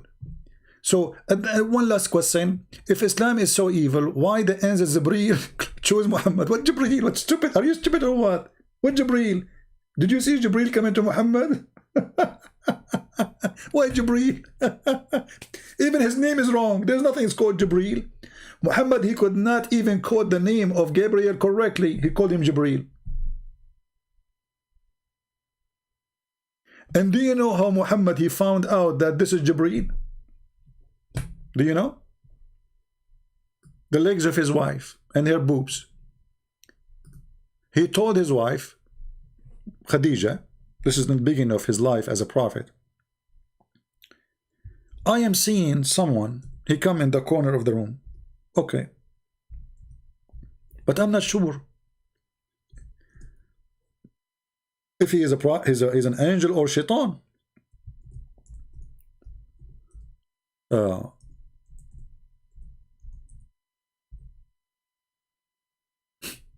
What she said? When you see him next time, let me know. And what we'll do? She will do striptease. This is the book of As-Sirah Nabawiyya, Ibn Hisham, page number 239, very number 1. A prophet, he examined himself as a prophet by striptease. By what? Striptease. His wife, she starts stripping, asking him to move in the top of her legs like a baby. And she asked him, do you see him? Get up, cousin, huh? Okay? If he come to you next time, Muhammad, tell me, okay? Jibreel, peace be upon him, came to him, and he used to do so. So the messenger of Allah, Allah pray on him and salute him. he told Khadija, Khadija, he came to me, but at that time they were not, it's Jibreel, they are not sure yet. So she said to him, get up, cousin, get up and sit in my left thigh. Like, what? What? Sit where? Even your prophet inspiration is sexual. The angel been tested by the striptease, and then he said, so Messenger of Allah, you know, he get up and sat on her. She said to him, do you see him? He said, yes, I see him. She said, okay, turn and sit in the other thigh.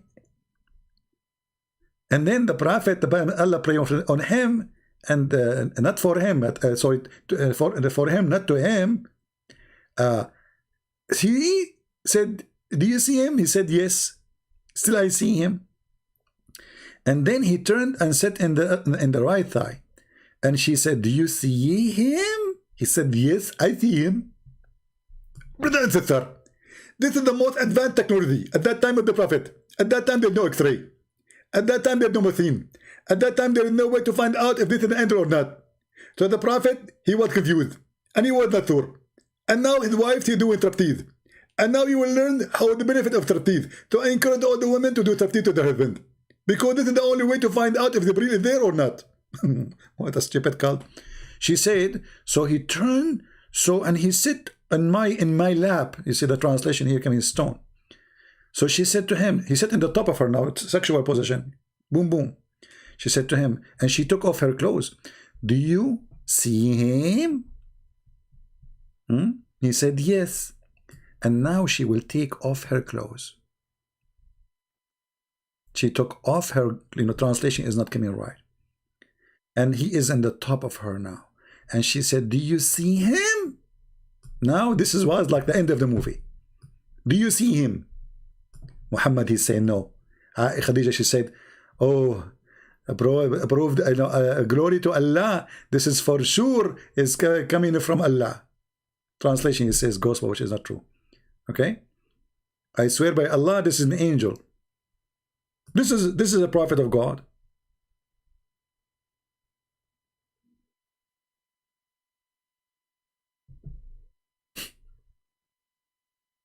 He himself, he do not know if he is seeing an angel, and his wife, she do striptease. And this is how he was able to find out what's happening.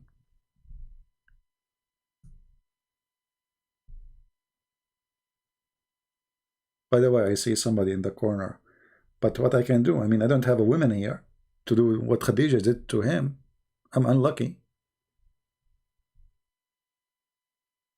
Mockery and insult, is that what Jesus taught you? Look who is talking, the one who called us kuffar, the one who called us in the Quran pigs and monkeys, the one who called us a hypocrite, the one who called us a najis, which means filthy. He's talking about mockery. Get out of here, coward, hypocrite.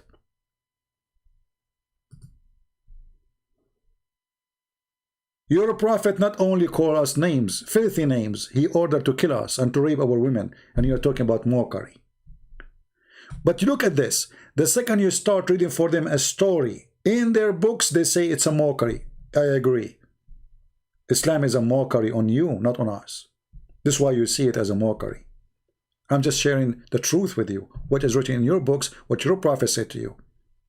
The second we start reading for them what is in their book, they say it's a mockery. Because yes, it's a mockery. Islam is a mockery. Anyone believe in Islam is believing in stupidity. So it's a mockery. So he get offended. Why you are doing that? Is that what Jesus says to you? So Jesus did not say to us to read for you what your prophet said? And now you get offended? A prophet, he do not know if it's an angel or not, and his wife doing striptease, and this is how he found out this is Jibreel. And this, until this moment, Jibreel did not say, I am Jibreel.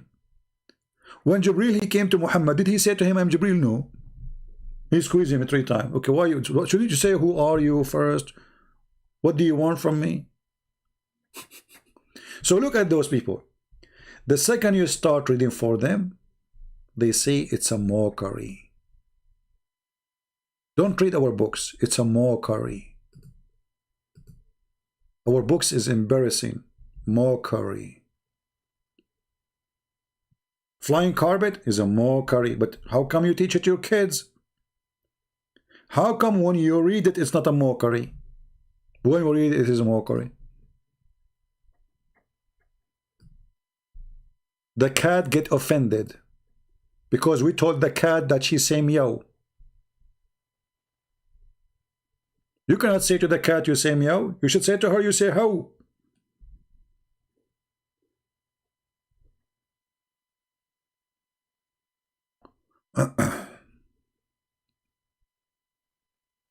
Chapter 3 verse number 45. Out of topic, please take a minute. I'm not sure what do you mean, but we will go to chapter 3 verse number 45. I'm not sure what you said about the last what? Last word? What word? I'm not sure. It says here, إذ قالت الملائكة يا مريم إن الله يبشرك بكلمة منه اسمه المسيح عيسى ابن مريم وجيها في الدنيا والآخرة من المقربين. So the angel says to Mary, verily Allah give you a glad tiding of a word, and here between brackets they say be, which is a lie. That's not in the Quran. His name is Jesus, not Isa. There's no Isa here. This is fast translation. I'm not sure why we lost connection. Okay. Let me turn off some programs. Yeah. Am I heard, guys? Yeah, anyway. So you cannot say to the Muslims what is written in their books. Otherwise, this is a mockery. But they mock us. They say Jesus is just a man, and Christians, they are corrupt people. And the Quran say we are animals. We are the most indecent people. Lying about us. You know, the priest sleep with the wife before the man he take her in the wedding. This is what the Christians do in the church, brother. We never lie about you. When we say muta, we show you where it says muta. When we say zawaj a friend, marriage a friend, we show you. This is your religion. I'm not talking about you. I'm talking about your religion.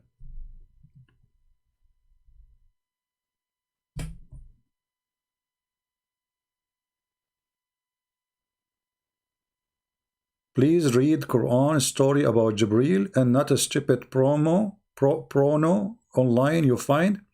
You know, Ruqayya, I have to block you because obviously you're just a joke. Where is the story of Jibreel in the Quran? Can you show it to me? There's no story about Jibreel in the Quran. The only place I found it in the Quran, you call it about Jibreel, is this. Jibreel taking a rope and coming down from the sky.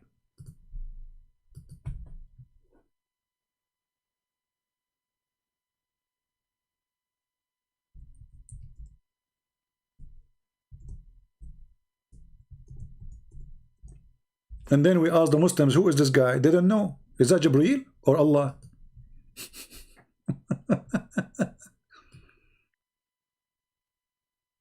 It says Fatadalla. Look at the translation. Look at this funny translation. So he is though strong, though strength. You're okay. Look at this crazy chapter. Look at this stupidity. By the star when it goes down. When the star go down, the star never go down. Get down where? On earth? So the stupid author of the Quran think the stars fall on us. This is a meteor, this is not a star. So, and why Allah he swear by the star when it's come down? No answer. What the point? And then he says, your companion Muhammad is neither deceived and he is not erred. Nor he did speak of his own desire. Okay. It's only inspiration. How is inspiration if Jibreel coming to him and delivering the message? Inspiration if God speak to you directly in your head, not even by words. That is inspiration. But inspiration is a guy come to you, squeeze you, and tell you read. This is inspiration? Since when? So even the word is wrong. And then it says here, He has been taught the Quran by one mighty in power. Jibreel is one mighty. And here they put for you between two brackets Jibreel, but the verse doesn't say Jibreel. And there's no way Muhammad talking about Jibreel. Because Jibreel is one mighty in power.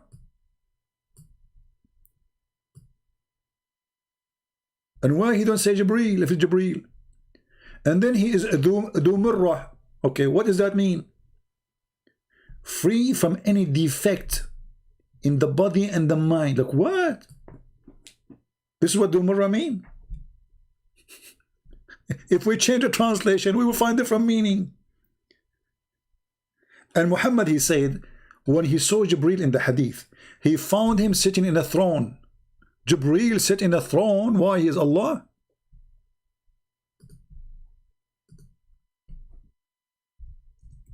Throne of what?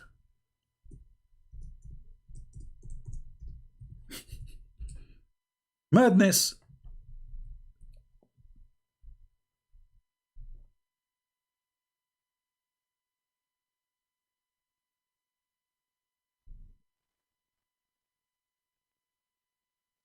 Let me find you the hadith.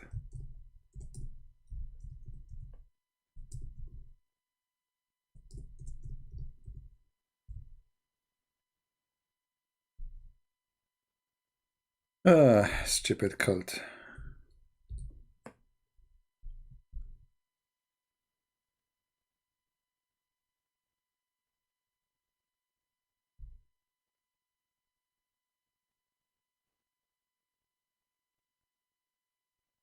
Let us find it. Hold on, give me a second.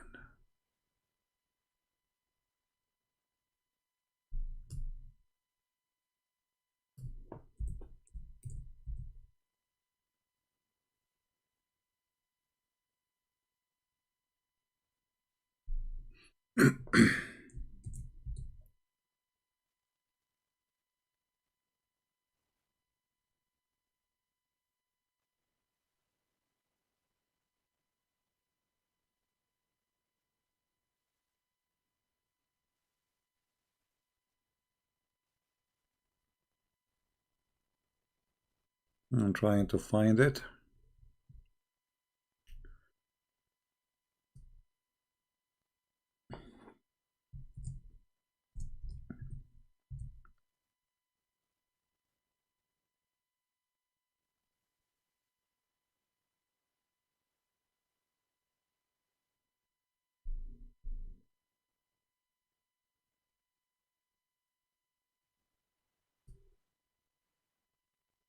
Anyway, the Quran itself, it says that he is on the throne. But I want to show you where Muhammad, he said he saw him sitting on the throne.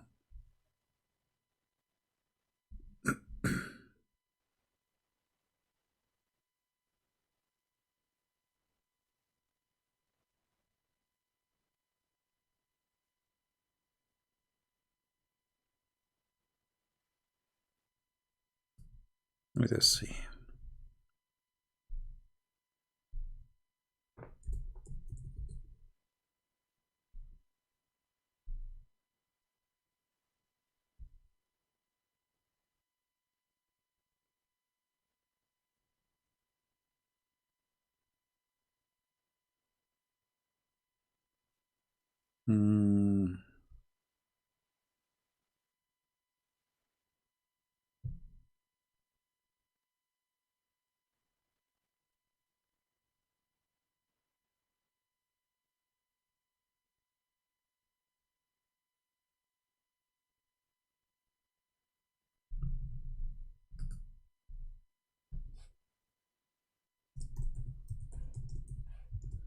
See, sometimes we want to find a hadith. It takes time, but it's okay.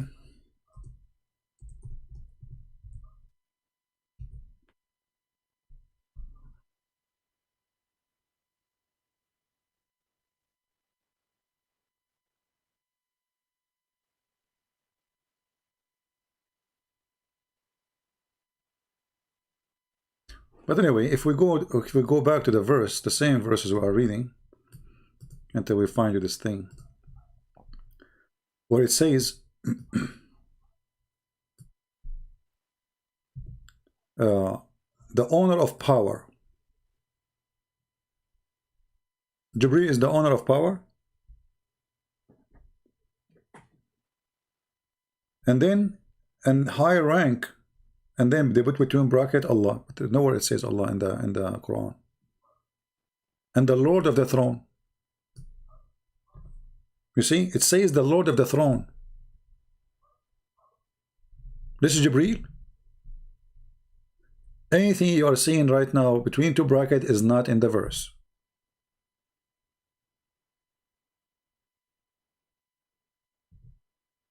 Change the translator.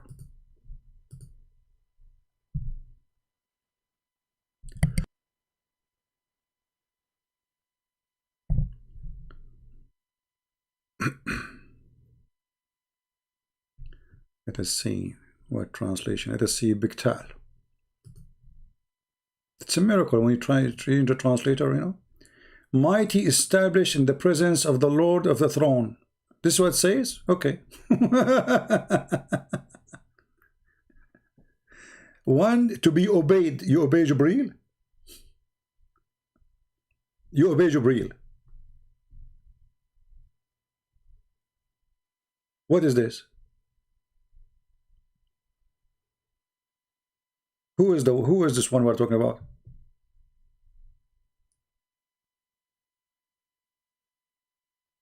So Jibreel came to me, and Jibreel, he come to Muhammad like what? In the image of Dahya al-Kalbi. In the image of Muhammad boyfriend.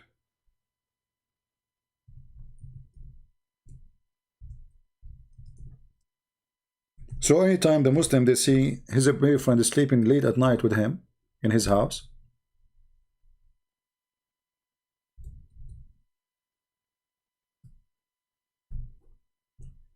they will think it is, here we go, they will think this is Jibreel. I mean, cloning is one of the method Muhammad, he always appealed to his followers, that even Jibreel, when he come in the image of a very handsome young man who live in the same town of Muhammad.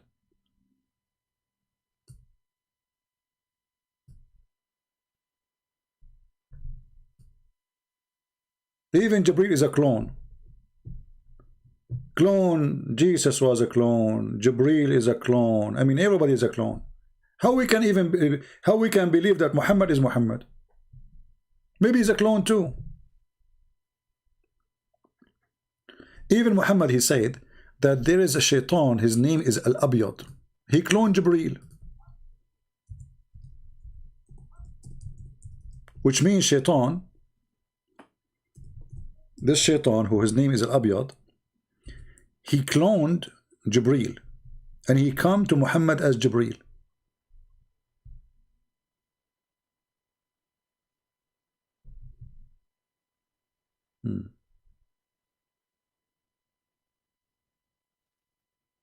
Let me see if I can find this one.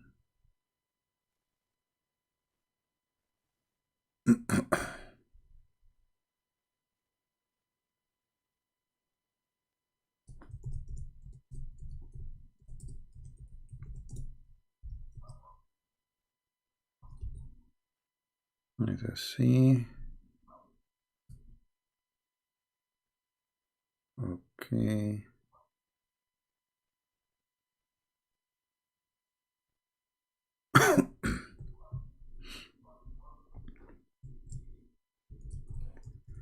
See how much work you need to do when you are trying to teach. Search for reference, look, your eyes hurt, and then nobody watch. Why? Because we don't have a picture. Okay.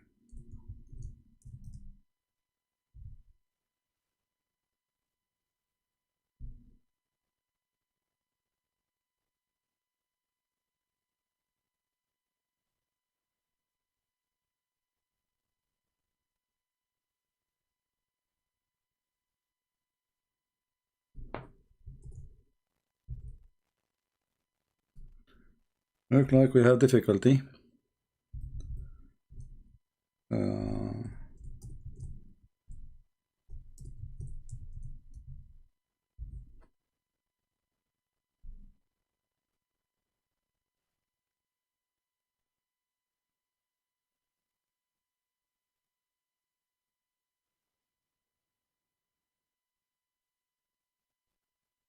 Okay, let's see here.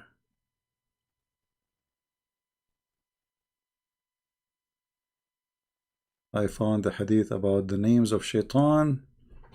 I don't want this one. We want about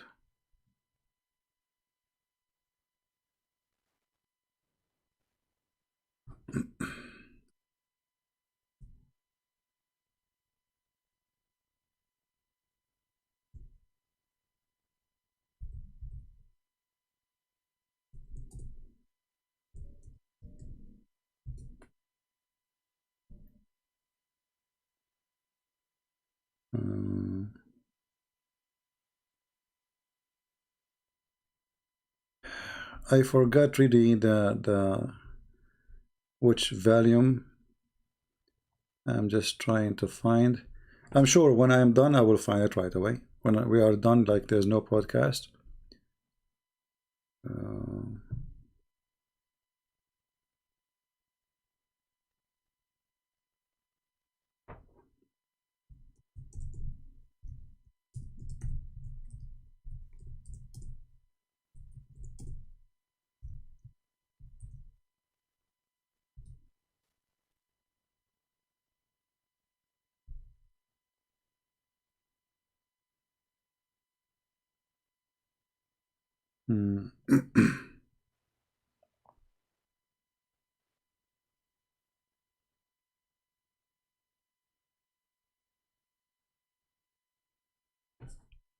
I cannot find it. And now the Muslim, they say, see, you cannot find it.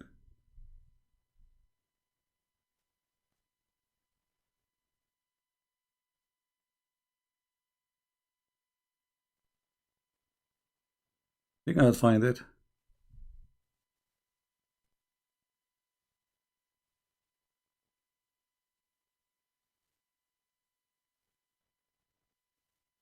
Maybe somebody find it.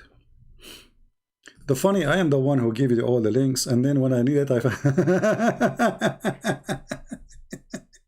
isn't it funny? Like, you know, I am the one who give them reference, and later they are the one who will give it to me. So because I cannot find it. Let me see. Hold on. Still, I want to find it, but I believe the reason is not coming because we are searching the wrong one, the wrong search. You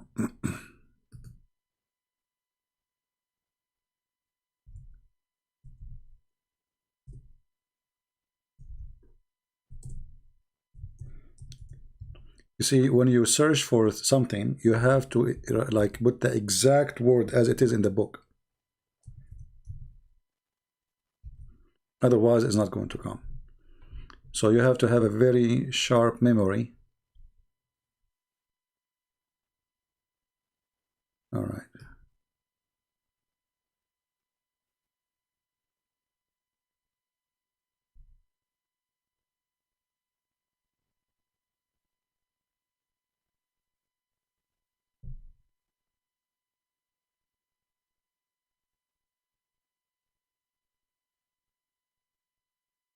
I think we found something. Hold on.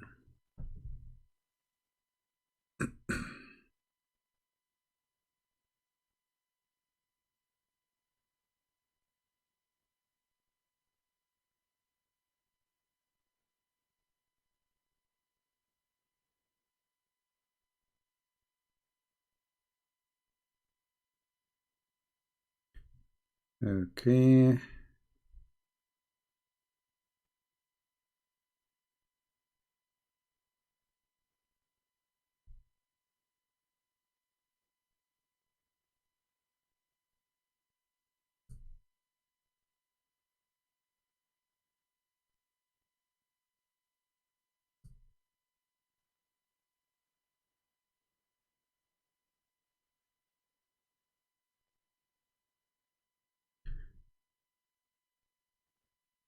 Maybe we can find this one is in the Hadith. Let us see here.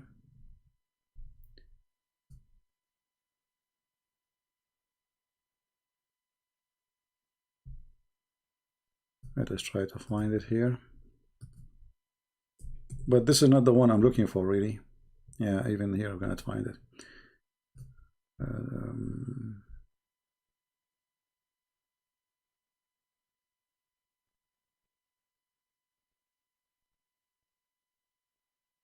I can find them in Arabic, but not in English. Yeah.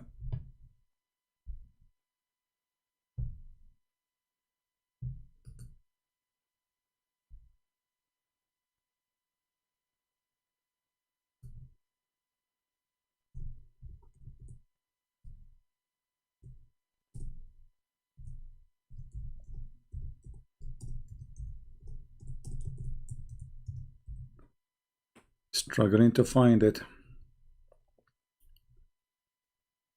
Let's see.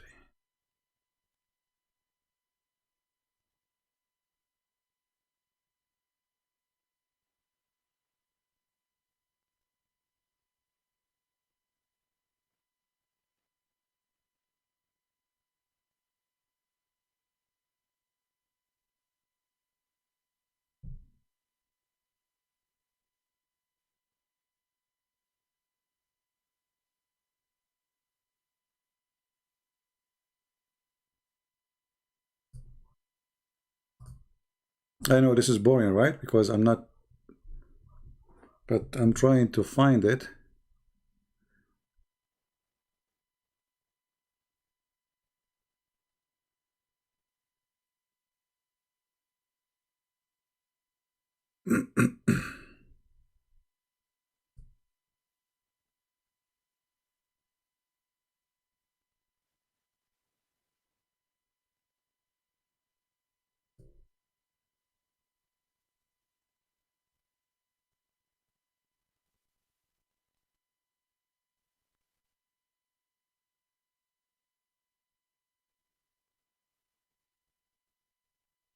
Oh boy.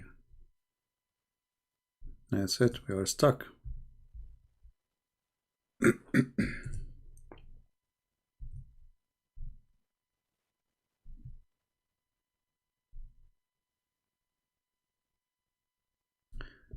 This is, should appear actually, this a story about the white shaitan, or the Abyad, who cloned Jibreel.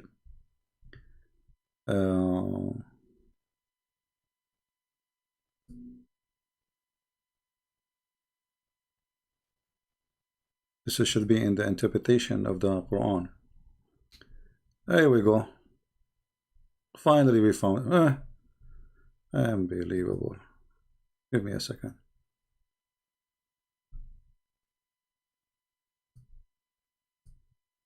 You see, it took us time, but you know, it's worth it.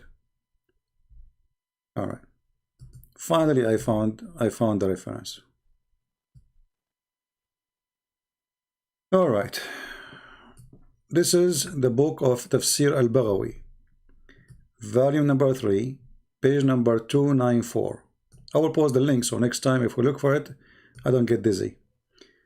You see, because I forgot the issue, the reason the search is not coming, I forgot the volume number, and for sure I don't remember the page, but I forgot the exact sentence, because when you search you have to find that, you have to type the whole sentence, not only a word. So here it says, so this is the interpretation of the chapter of Al-Hajj, and verse number 54 to 58. It says here that Shaitan, his name is Al-Abyad, he came to Muhammad and he gave him the satanic verses. Let us translate to English.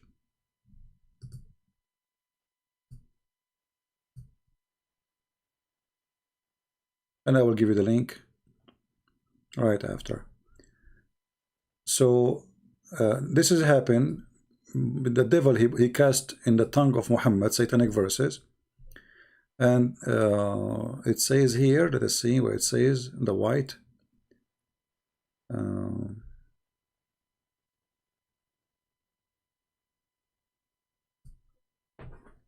The word white should appear there. It's not coming. Google Translation took it off. Yeah, it should say here. Let us try. Yeah, anyway, you see, like when in the page, it says here, the shaitan, his name is white.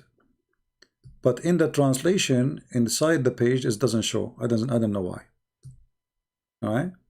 So this is Tafsir al-Baghawi, verse number, chapter of Al-Hajj, verse number 52. A shaitan, he came to him. His name is white. He is the one who do that. I will find the reference where it says that he came to him. So what he did, the shaitan, he cloned Jibreel. So when Muhammad, he thought this is Jibreel because he looked like Jibreel.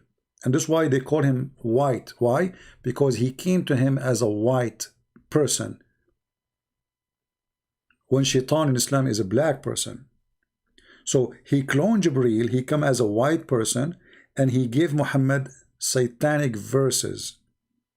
And this is why Muhammad, he accepted those verses to be from Jibreel, because he's white and he looked like him.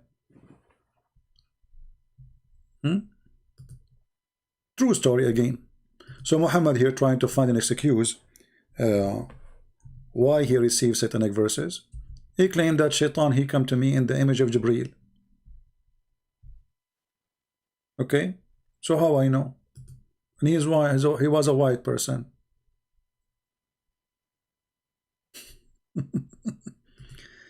Yeah, you see, it took me some time to find.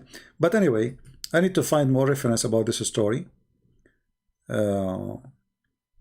But you see here the cloning stories is all over Islam. So Jesus was a cloned, Jibreel was a cloned. What else? Allah, he cloned. There's a story. Let me remember. Man, I'm getting old. That's it. I'm not getting old. I'm old already.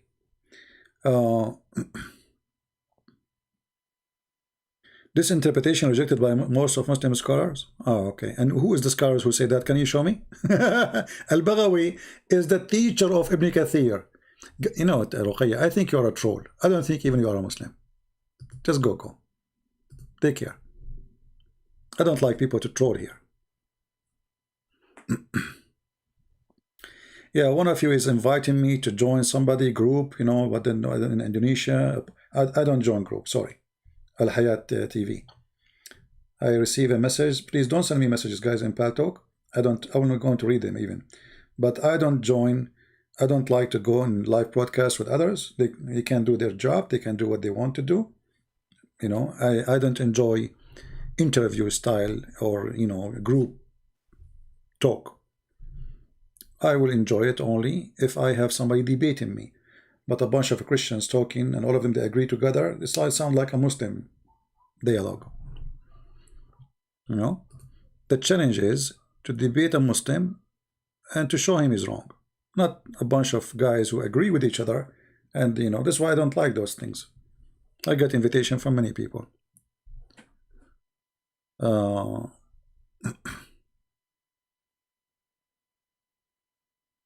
Anyway, so Jibreel, he come as he wish, but Allah, he cannot. Even, yes, I forgot. Yeah, actually, I want to mention this. Allah himself, he clone. Allah himself, he clone himself. How?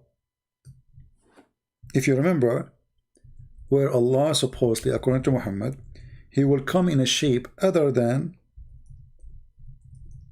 the one they saw first time. Remember the hadith? So Allah will come to them in a shape, and this shape is different shape. So Allah cloning Allah. Allah himself, he have a clone.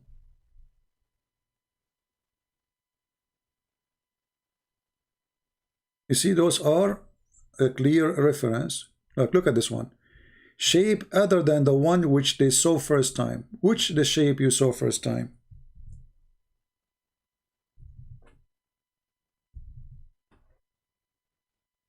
You see it? Then the Almighty will come to them in a shape other than the one which they saw first time. When Allah, he was seen by Muslims. By who? Any Muslim can tell me? And then here Allah is a cloning Allah. Allah is a cloning Allah. There's a shape of Allah, and now Allah is making a new Allah. New shape. Right? Searching Truth, chapter 24, verse number 40. My friend, in that verse it says there is a cloud. What does the cloud have to do with the deep sea? Don't you see? It says it's stormy and the cloud. So obviously it is. He's not talking about the dark deep in the sea as the deep sea. He's talking about like when it's dark in the sky and the waves are coming like crazy. Then because the storm is so crazy, the cloud is the one forbidding the sun from coming. So you can't even see your arm. My friend, the answer is always there. When Muslim they make a fabrication, you can get them busted in the same claim. Same claim is the one. You can read the verse and then you will laugh. And then don't forget to read the verses after it, because the verses after it will show how stupid Allah is. Aka Muhammad. Allah, he sent hails from mountains in heaven. Always when Muslim they come to you with something, get them busted from the same claim. This is the verse. Read it.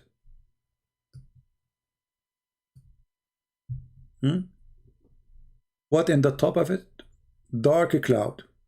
The darkness here is about the cloud, not about the sea.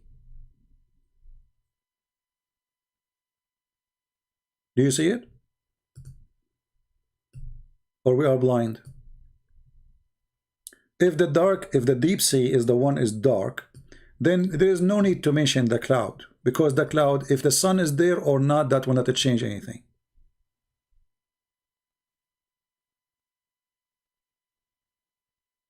Did you hear me? The one who mentioned the question? I forgot your name. If the Quran is speaking about what is in the deep sea, how dark it is, then there is no need to mention the cloud. And the cloud in the darkness mentioned after the word cloud, not before. So how come the Muslim did not see the cloud and the darkness of the cloud, but they say the darkness there is the word go back to the sea? So what the point of the cloud?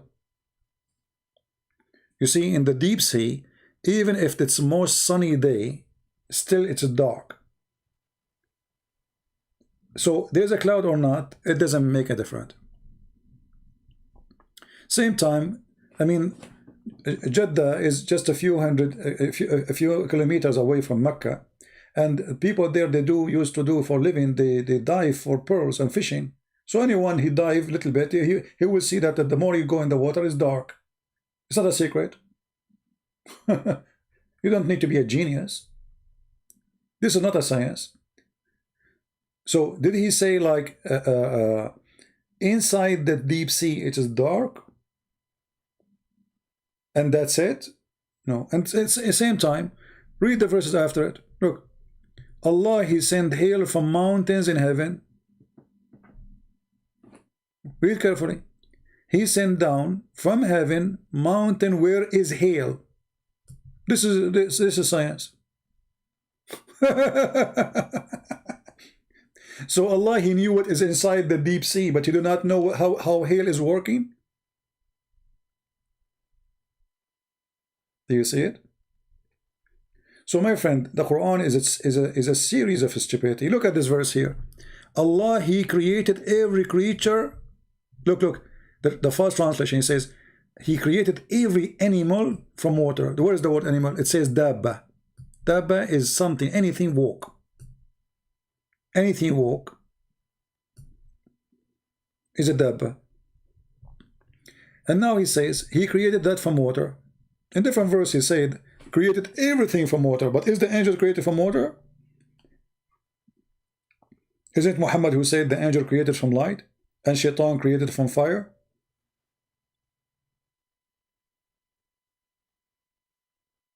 And then he says, and he created some who they walk in their belly. In which language you say walk in their belly? They don't walk in your belly, you creep.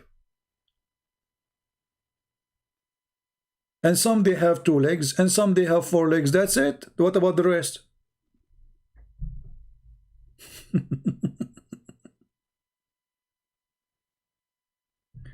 There's no need to call people names and say, shut up, you donkey, my friend. Why vendetta? Otherwise, we will give you time. Behave yourself, people.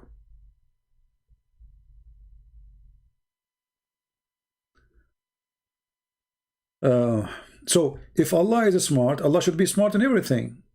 But the same verse, the same chapter is full of stupidity. You know? Just read a few verses and you will find right away this is.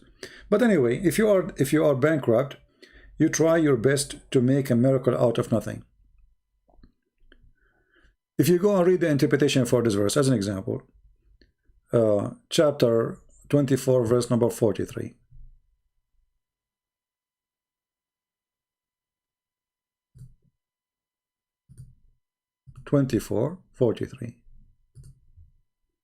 Look at this madness. How come the Muslim don't make a video about it? Or Allah is smart in one place, they don't want to talk about the rest? Just 2 verses after it. They don't want to mention it because it's horrible. Okay. Where Allah He send, how He make hail. He have mountains of hail in the sky. Read it. He sent down from the heaven mountain wherein is hail. He says he sent down hail from mountains in heaven. Do you see it? Is that how hail is made?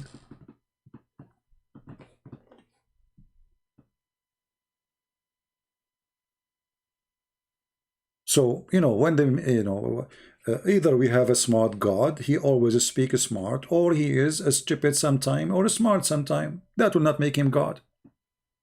That will make him a fool.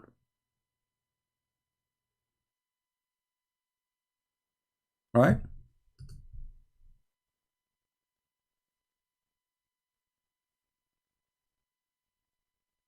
Anyway, any other question before we go? Because we have enough for today.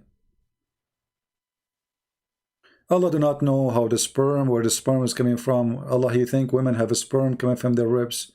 Allah, He think the sun set in murky water. The Muslim, they try to say their best. Oh, Alexander the Great, he thought. Where it says that? Show me.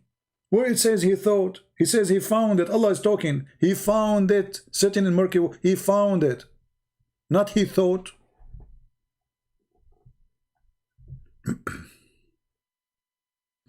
Some say that Allah become a fire and come in the tree. The Muslim, you see, the Muslims are confused.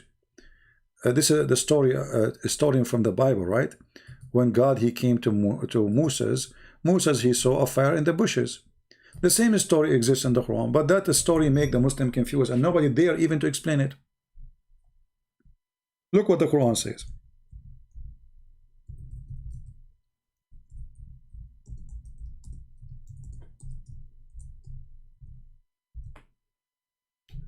Chapter 27, verse number 8. It says, so when he reached the fire, so Moses, he saw a fire from far away. So when he saw the fire, he came close to it.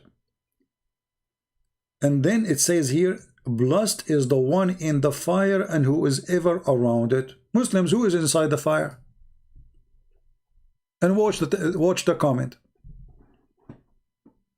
Who is inside the fire? They don't know. Who is inside the fire? Who is the one is blessed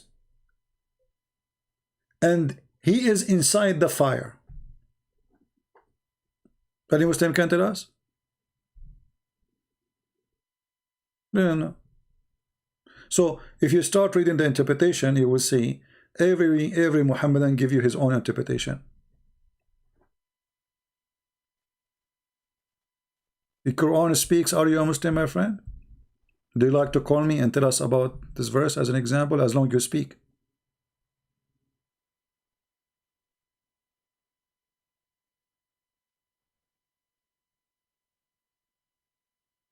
Didn't know.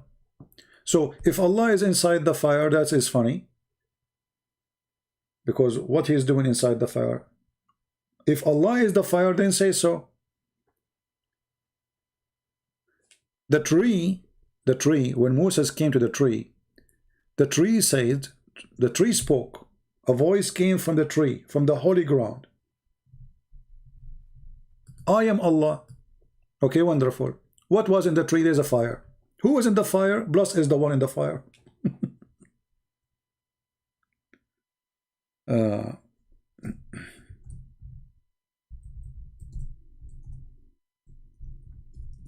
This is what happened when a thief, he steals a story from different book.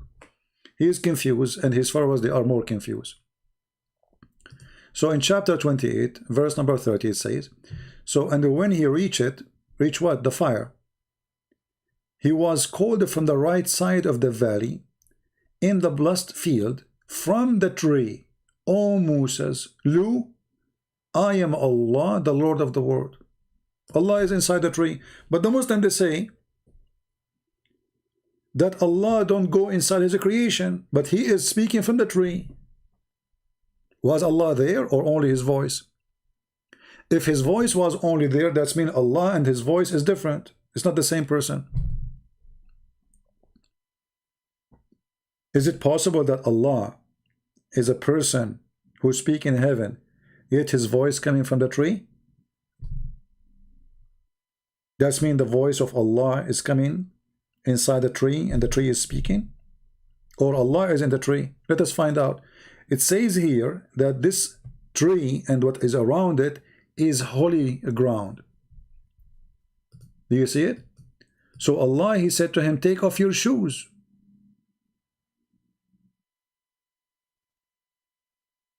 Why you want to take off your shoes? Because this is holy ground. You cannot walk. Okay, if it's only the voice of Allah there, there is no need to take off your shoes, because Allah is not there.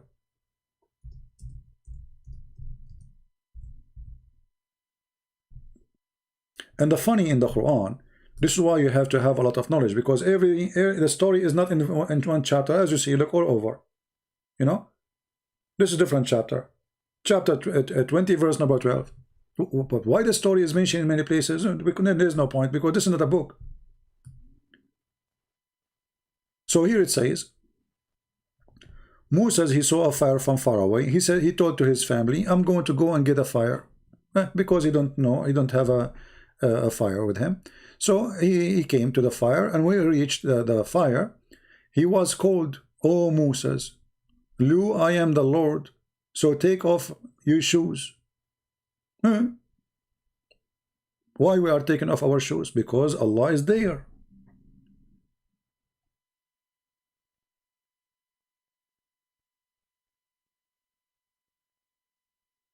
And the funny here says, there's no Allah but me. There's no God but me. Okay.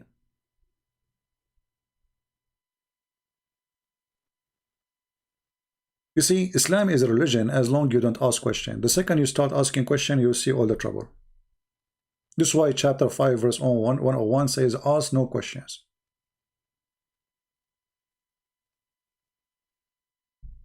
Any Muslim can tell us why Moses have to take off his shoes. Is Allah is there or he is not there? And wait for the answer. Maybe it's going to come next year. Is the voice of Allah is one of the element of Allah?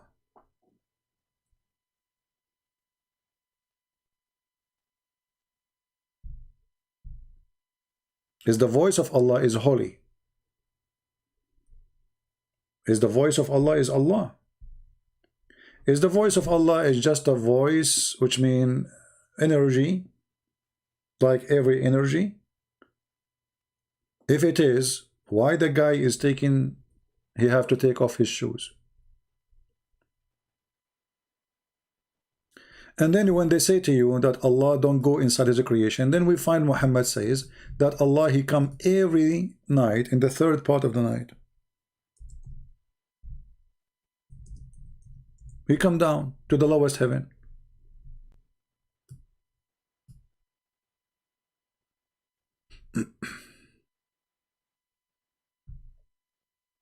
You know the hadith. Let me find it. So simply, Islam is a chain of contradictions.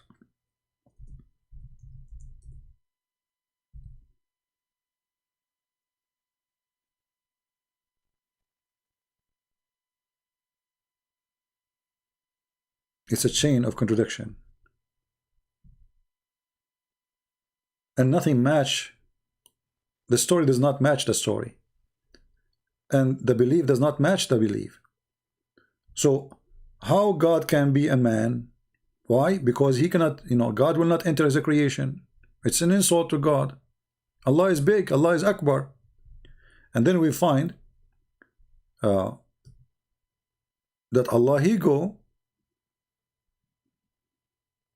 and he come every night.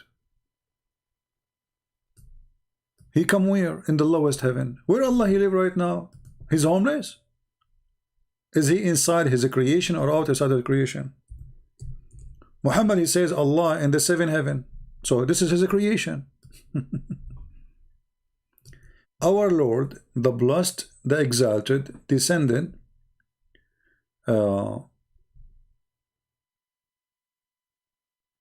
every night to the lowest heaven. So how you Muslim, you saying you refuse to accept that God can be inside his creation, and now Allah is in the lowest heaven. There is 7 heavens. Allah have to go through heaven number 7, 6, 5, 4, 3, 2, 1, and there he stopped. Do you see it? So simply, Islam is a collection of legends and stories, and there is no religion, because Islam does not match Islam. So do Muhammad know what he's talking about? Can Allah be inside his creation or not? When the Quran says that after Allah he finished creating the earth, he went up to heaven, so where he was? That means he was inside his creation. When you say he went up, that means he was down. Correct?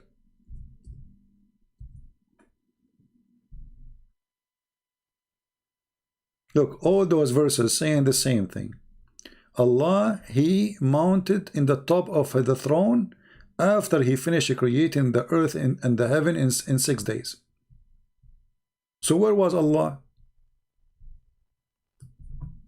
Why he stepped down the throne? Didn't know.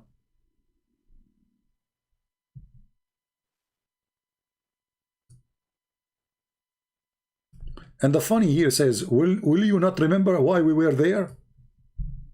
Did we see Allah go into the throne? I mean, when you say to somebody, don't you remember?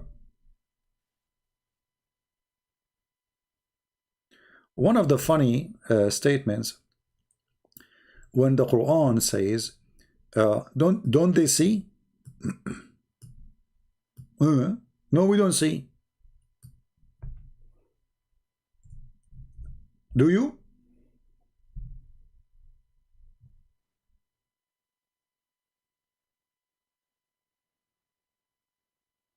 Muslim, did you see when Allah he created the earth and the heaven? No. So why the Quran says, did you see?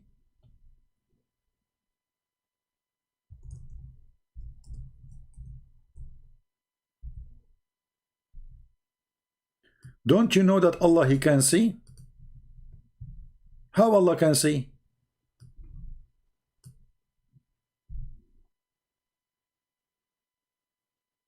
I thought Allah is blind. I'm surprised now.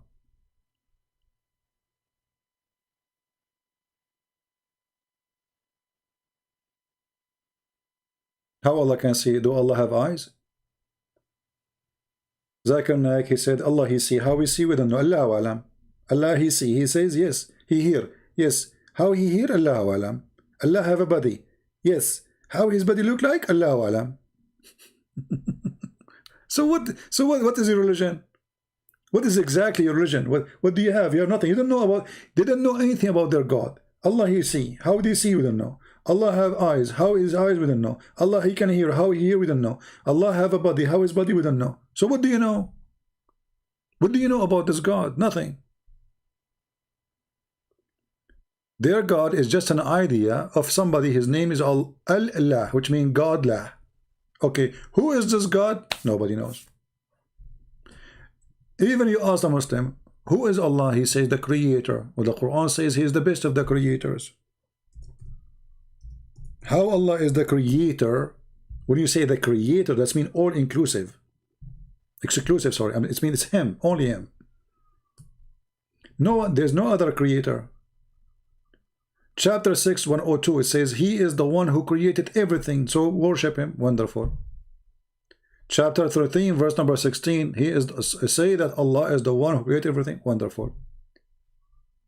And then he say in chapter 23, verse number 14, Allah is the best of the creators. Not wonderful. Because either there is other creators or Allah is lying. Is he the best of the creators? Or the verse here is exaggerating?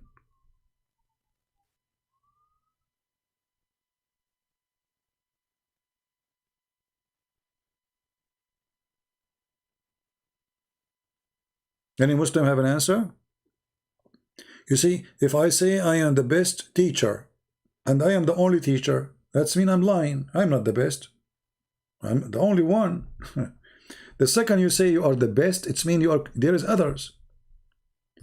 If there is no others, that is a cheating information. That is a fabrication. That is an exaggeration. That is a lie. Because Allah, if he is the only creator, then he is not the best. But all what happened, we know the story.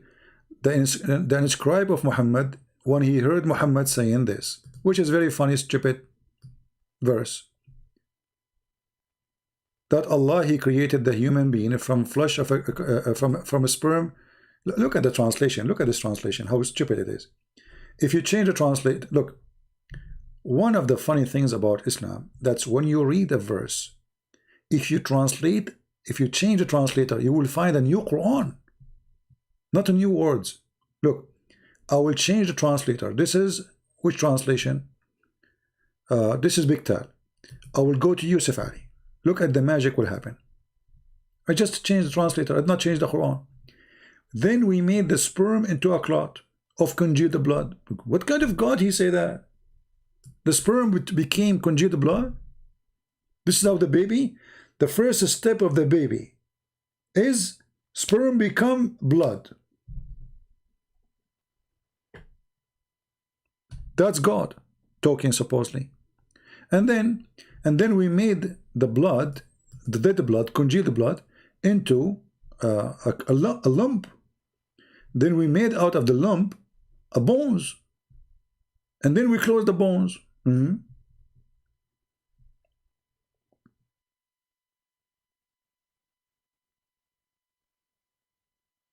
Supposedly Allah is telling you how he created you.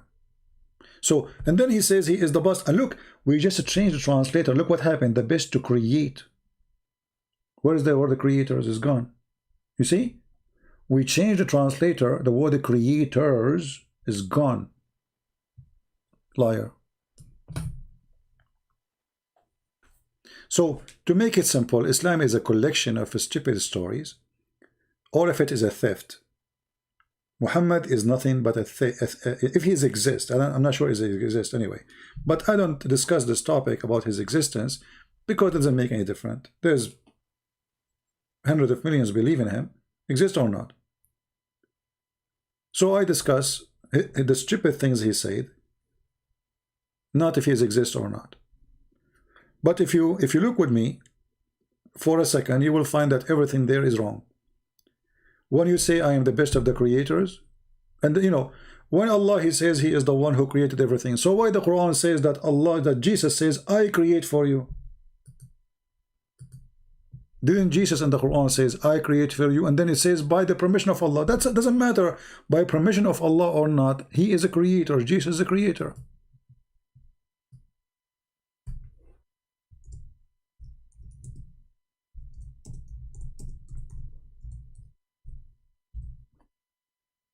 This is Jesus talking.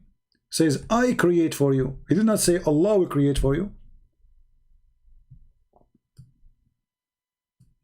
I came to you a sign from your Lord. And then he says, I make for you out of a clay, as it were a figure of a bird. And I breathe into it. You see here it says, they don't say, it should say, and I breathe into it, and it become a bird. I.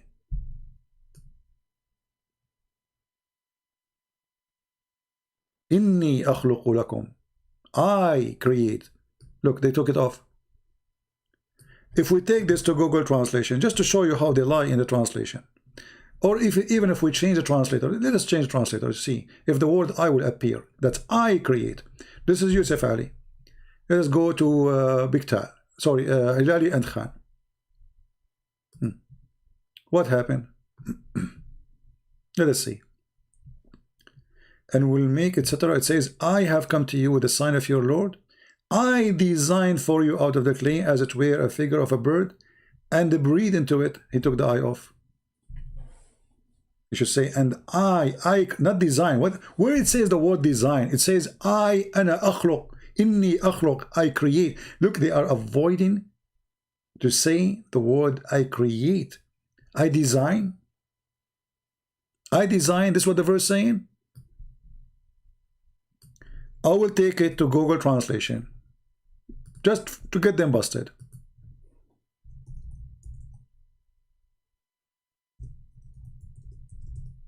Give me a second to open it. All right. So this is Google Translation. I will copy the words as it is. إني أخلق لكم من الطين كهيئة الطير. Copy. Does it say I create? Let us open the screen for you. Here we go. I will copy in the front of you.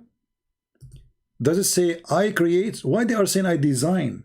Because it's embarrassing. Jesus is the creator. So we go to Google Translation. We paste the text as it is. Do you see the word I create? If you read all the translation, you will not find the word I create. Check it out. I don't know if you will find it. But we keep trying, we keep changing translation. We don't find where it says I create. Why they don't want to show you that the Quran is saying that Jesus said I create? Any Muslim can tell us? For this is very embarrassing, because if Allah is sending a miracle to Jesus, then Jesus is not a creating. So this is a false statement. Correct? If I fashion for you, I am not creating. If I fashion a mud, that is not a creation. When I say I create and I breathe, you see the word I in translation is gone again. All the I, where Jesus he is speaking, it's gone. I create. I breathe into it. I. Who is breathing? Jesus, not Allah. If Allah is the one doing the creation, then Jesus he fashioned it. Allah he blew the soul in it. Okay, that makes sense.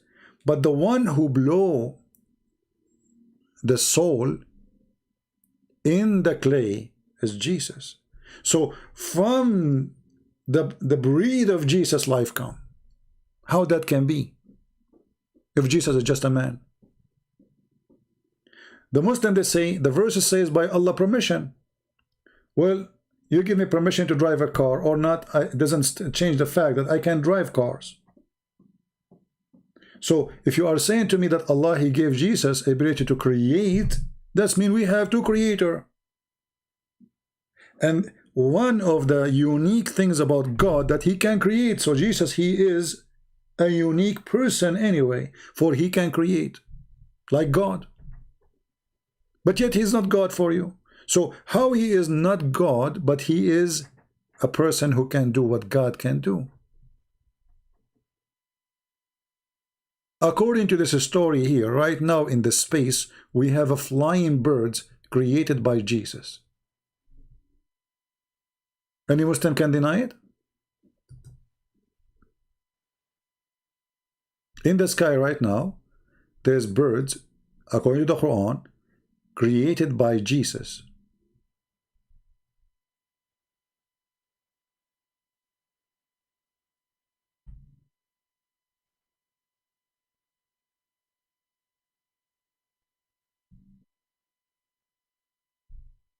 Any Muslim?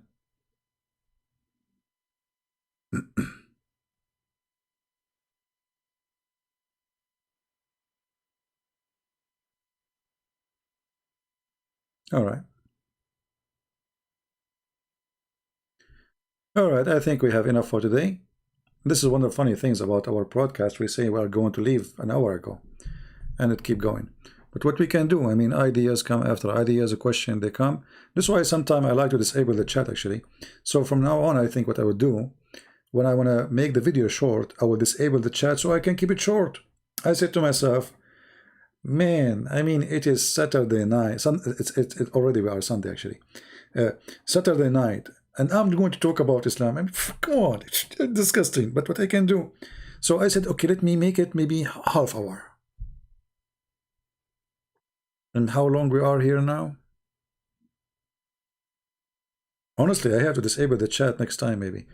To make it, when I decide to make it short, we will keep it on, the chat on, when I want to stay longer. If I want to make it short, I have to disable the chat. Forgive me. Because and sometimes chat is, you know, I mean, crazy. But anyway, I think all of you are convinced now, and now let us memorize what we learned.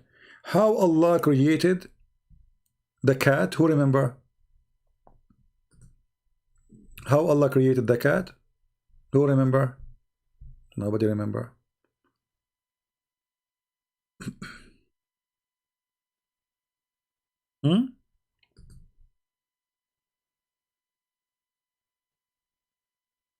How Allah created the cat? The title of our video. So next time, if you want to like talk about this topic, do we have the reference? Who said the reference?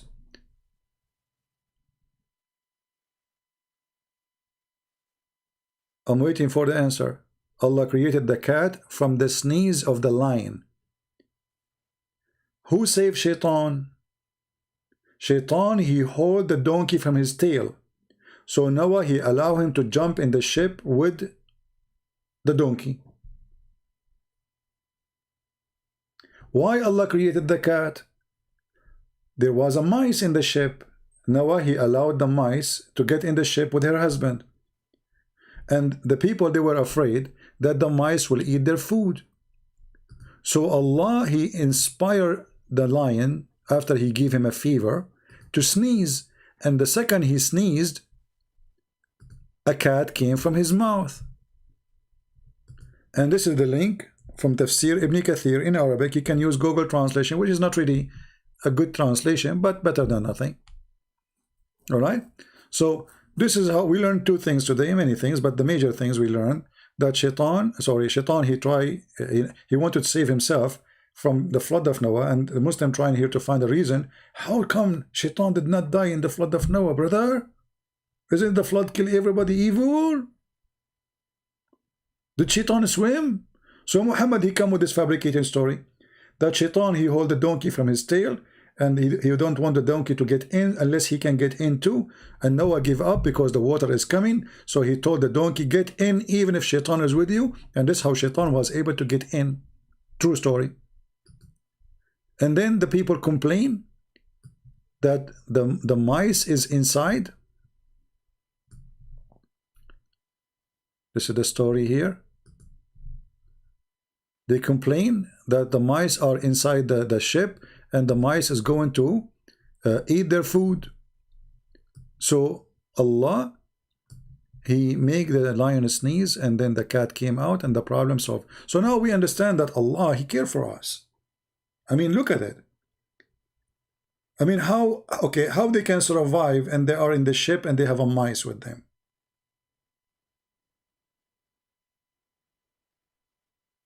Allah found a solution right away. Allah, before that moment, there was no cat. Enter the flood of Noah, there was no cat. There was a lion, but there's no cats. But then Allah, He found that He missing something. When they told the story about the mice is going to spoil their food, is going to eat it. So Allah, He decided to do something fast in the moment.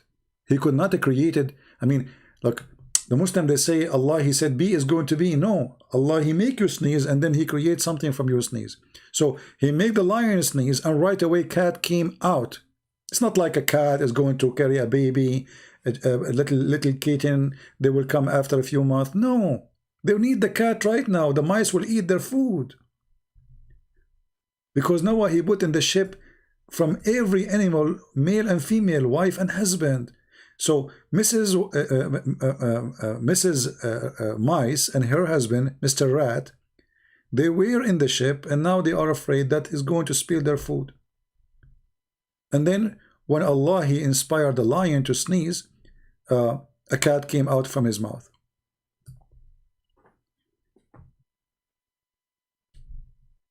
Very, very touching story. I don't know how many of you will convert to Islam after this. I'm sure many of you. And if you do, don't forget to sneeze, for Allah, He loves sneezing. This is the only God who loves sneezing. Have you ever heard of a God beside Allah loves sneezing?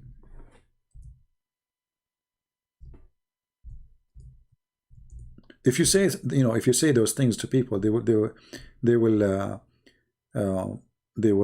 laugh at you. They will say you are lying. That's not true. Okay. So look, it says, Allah loves sneezing. Allah what love? The Prophet said, Allah loves sneezing, but dislike yawning. True. I mean, who of us don't like sneezing? Actually, by the way, I sneezed. I just muted my mic, so you don't hear me. I sneezed really a very strong sneeze. So, achoo, so Allah, He loves sneezing, and He dislikes yawning. Why? Because shaitan, when you yawn, shaitan, he jump inside your mouth. And shaitan, he laugh at you when you do, like, ha, ha, ha, ha. This is true. This is always true. Shaitan, he jump inside your opening, and he laugh at you when you do yawning. But no way he can do that when you are sneezing. So, my friends, as a believers in the great, amazing fairy tale storyteller Allah, let us sneeze to make Allah happy. Can we join the club of sneeze for the sake of Allah?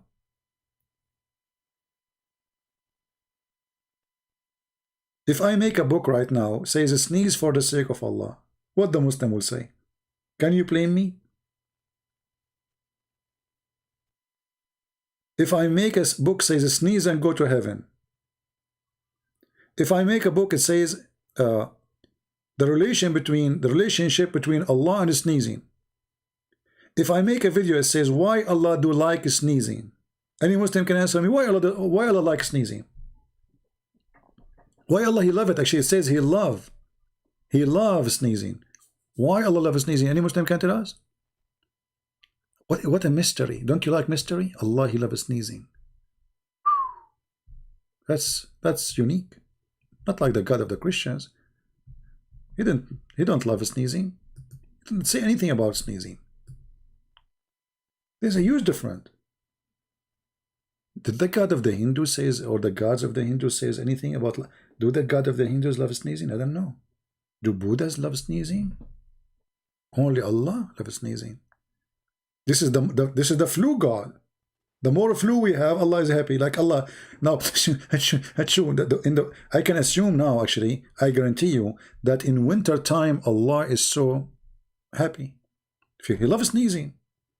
Winter come, flu come, people sneeze, your nose start running, which is funny English. I mean, how in the world this English work? Right? Nose is running. What running nose? I mean, your nose is there. But anyway, the English is the same as the Quran. Sometimes the nose is running, the same as the stone of Moses who stole the clothes of Moses and start running. Anyway, things happen. So I mean, we have to appreciate this sneezing. Love God. And now in winter, I can guarantee you that Allah is like having His best time, winter time. How many million sneeze a day, especially with Corona? Unbelievable. Allah is so excited. Once I opened a chat room in Paltalk, I called it, "Let us sneeze for the sake of Allah." The Muslims, they went to Paltalk admins and complain. Why you complain? I mean, what's wrong with you? I open a chat. It's called "Sneeze, let us sneeze for the sake of Allah." You take the mic, you sneeze, we make Allah happy. Why you get upset? This is what your Prophet saying. Sneezing is from Allah, not only from the flu, it's from Allah. Don't you know that? Sneezing is from Allah. Look, read carefully. And as you see, this is Sahih. The sneeze is from Allah, the yawn is from Shaitan. True story. Can you have the chapter? My friend, anytime you watch my videos, you want to find those things, you can just type those words in the website. Just type exactly, let us say here, the sneeze is from Allah. Just, type those words in the search engine and you will find the hadith. But anyway, I will give you that. I will give you the link. And actually, the admin is posting the link anyway.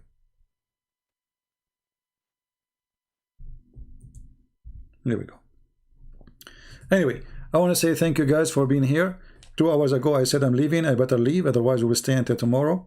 Love you all. You hate me all. I understand.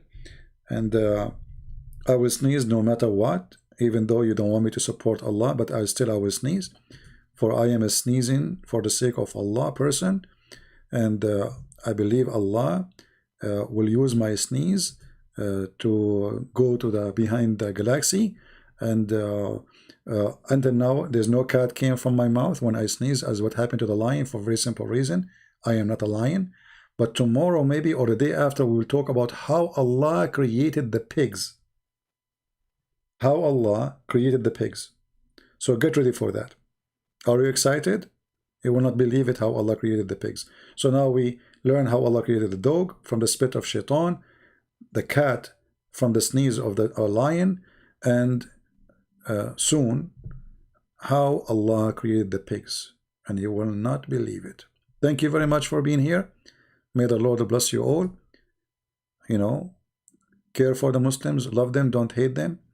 Try to teach them and show them the truth, and the truth will set them free. We might sound like we are doing comedy here, but what we can do, Islam is a comedy, nothing in my hand. Change your books so I will not be laughing, because your books is laughable. I have to say. Thank you, God bless you, and see you soon again.